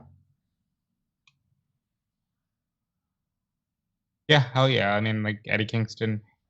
Yes, the more work that I did leading up to this, the more I was like, they're setting up a Kingston win, and if they don't, they've got a problem. Mm-hmm. I was really glad to see them pull through. And then the other title change that wasn't supposed to happen. Ray Phoenix won the International Championship from Jon Moxley. And who saw that coming, huh? Anybody? I mean, we were talking about it in the predictions. We're like, all right, Jon Moxley's going to retain. And by all accounts, that's what should have happened. But he either suffered a concussion and something went wrong, or he had some other injury at another point during the match or whatever. And he definitely suffered a concussion. The concussion seems like it was from that one particular move. And I mean, that all accounts seem to point in that direction. But what move are you talking about? The finish that was No. Oh no, it wasn't that? No, it looked like he landed on his head. It was before the bell even rang. Phoenix does a dive from the stage, that damn stage, to Jon Moxley on the floor, and his lower back connection, or ass, connects with it, and you could tell immediately Moxley's out. Moxley was rocked, instantly out on his feet. And they somehow managed to then have a full match, pretty much, with Moxley not silly for the most part. But then during the course of the match, he realizes, yeah, I'm fucked up, and so he talks to Phoenix. He's talking to the referee by saying, "We've got to call an audible. Phoenix is winning," and they hit I think this going basically on what Brian Alvarez was saying, because he seems to have like somewhat of a handle on what was said or what the whole scene was for this, which was Moxley says, "You're hit the splash and pin me, and then you're winning." So what happens is that Phoenix hits the splash, but then he goes for his actual finish, which is the driver, gets Moxley up. Moxley has gone on the record since then and said that both pile drivers that he was hit with, like his head didn't touch the mat at all. Oh, okay. They were absolutely safe. So he drops it for the first one. Referee counts 1, 2, and stops. And I think this is terrible. Beyond, obviously, the injury to Moxley is bad, and hopefully it's nothing too serious. They've said like concussion or minor concussion, and hopefully at least he takes time off to rest, and then he comes back, and hopefully it's nothing too serious. But yeah, the referee, I don't know what you're thinking of. Like, surely it's been communicated to you at that point that the audible has been called. We're switching the result. Like, Moxley's not moving. His shoulders are firmly plied back. There's not any inkling of potentially have moved the shoulder up or anything of that ilk. And to not count the 3 in that circumstance is, that's I don't like to. I don't want weird to. I don't want to. But Rick Knox is realistically the worst referee that AEW has. Like, he is not a good referee, and the only reason I think he's got a job is because he's friends with the Young Bucks, and he's just added to the litany of like just being like an overall not very good at maintaining. Well, I say not maintaining the rules and stuff like that, but being like within the action in a good way. And adding to it just means like, yeah, I think that, maybe he shouldn't be responsible for this kind of caliber of match. Like, he's fine for the like Young Buck party matches and 6-man tags or whatever, but maybe they should be concentrating on some more competent referees. I would say maybe you will see this pop up under the AEW Botches Twitter account, but they decided that they are going to take that down because they don't like having people do that anymore, despite how they had said specifically they also that they wouldn't do that. And Stevie Richards did a video. He's got a YouTube channel now where he's dissecting the safety of things, and he did the video on it, and they immediately took it down. Immediately, worldwide. It's just like, you're not going to undo the narrative there. I mean, it's that being said, as long as Mox says he's safe, that's the best news. Yeah, obviously, hopefully, the main thing is like his health and welfare and how that goes forward. Priority above all else. I'm sure he was pissed off, like as pissed off as he could be, considering the fact that he's probably still a bit woozy and loopy afterwards. But I'm sure he was angry about how it all went down, because they pretty much as considering the circumstances, they wrestled a very good match. And it would have been a fine finish fine surprise finish to just have him pinned off the first pole driver, but then they had to redo it, and so that takes away from it a little bit. But I guess now that we kind of just obviously give our best wishes to Moxley in his recovery, and we talked about the incident, so like, this is interesting now. Phoenix is the international champion, so what do they do? What do they do? Again, someone's funnily said on Twitter, it was like, it's funny now they have an international champion who can't travel internationally at the moment. Yeah, I didn't think of that. Because of his trying to get US citizenship. But I think this is cool. It's an opportunity, because you give Moxley, I don't know how many weeks that he will need to recover, but give him a month, 2 months, however long it needs, just to play safe.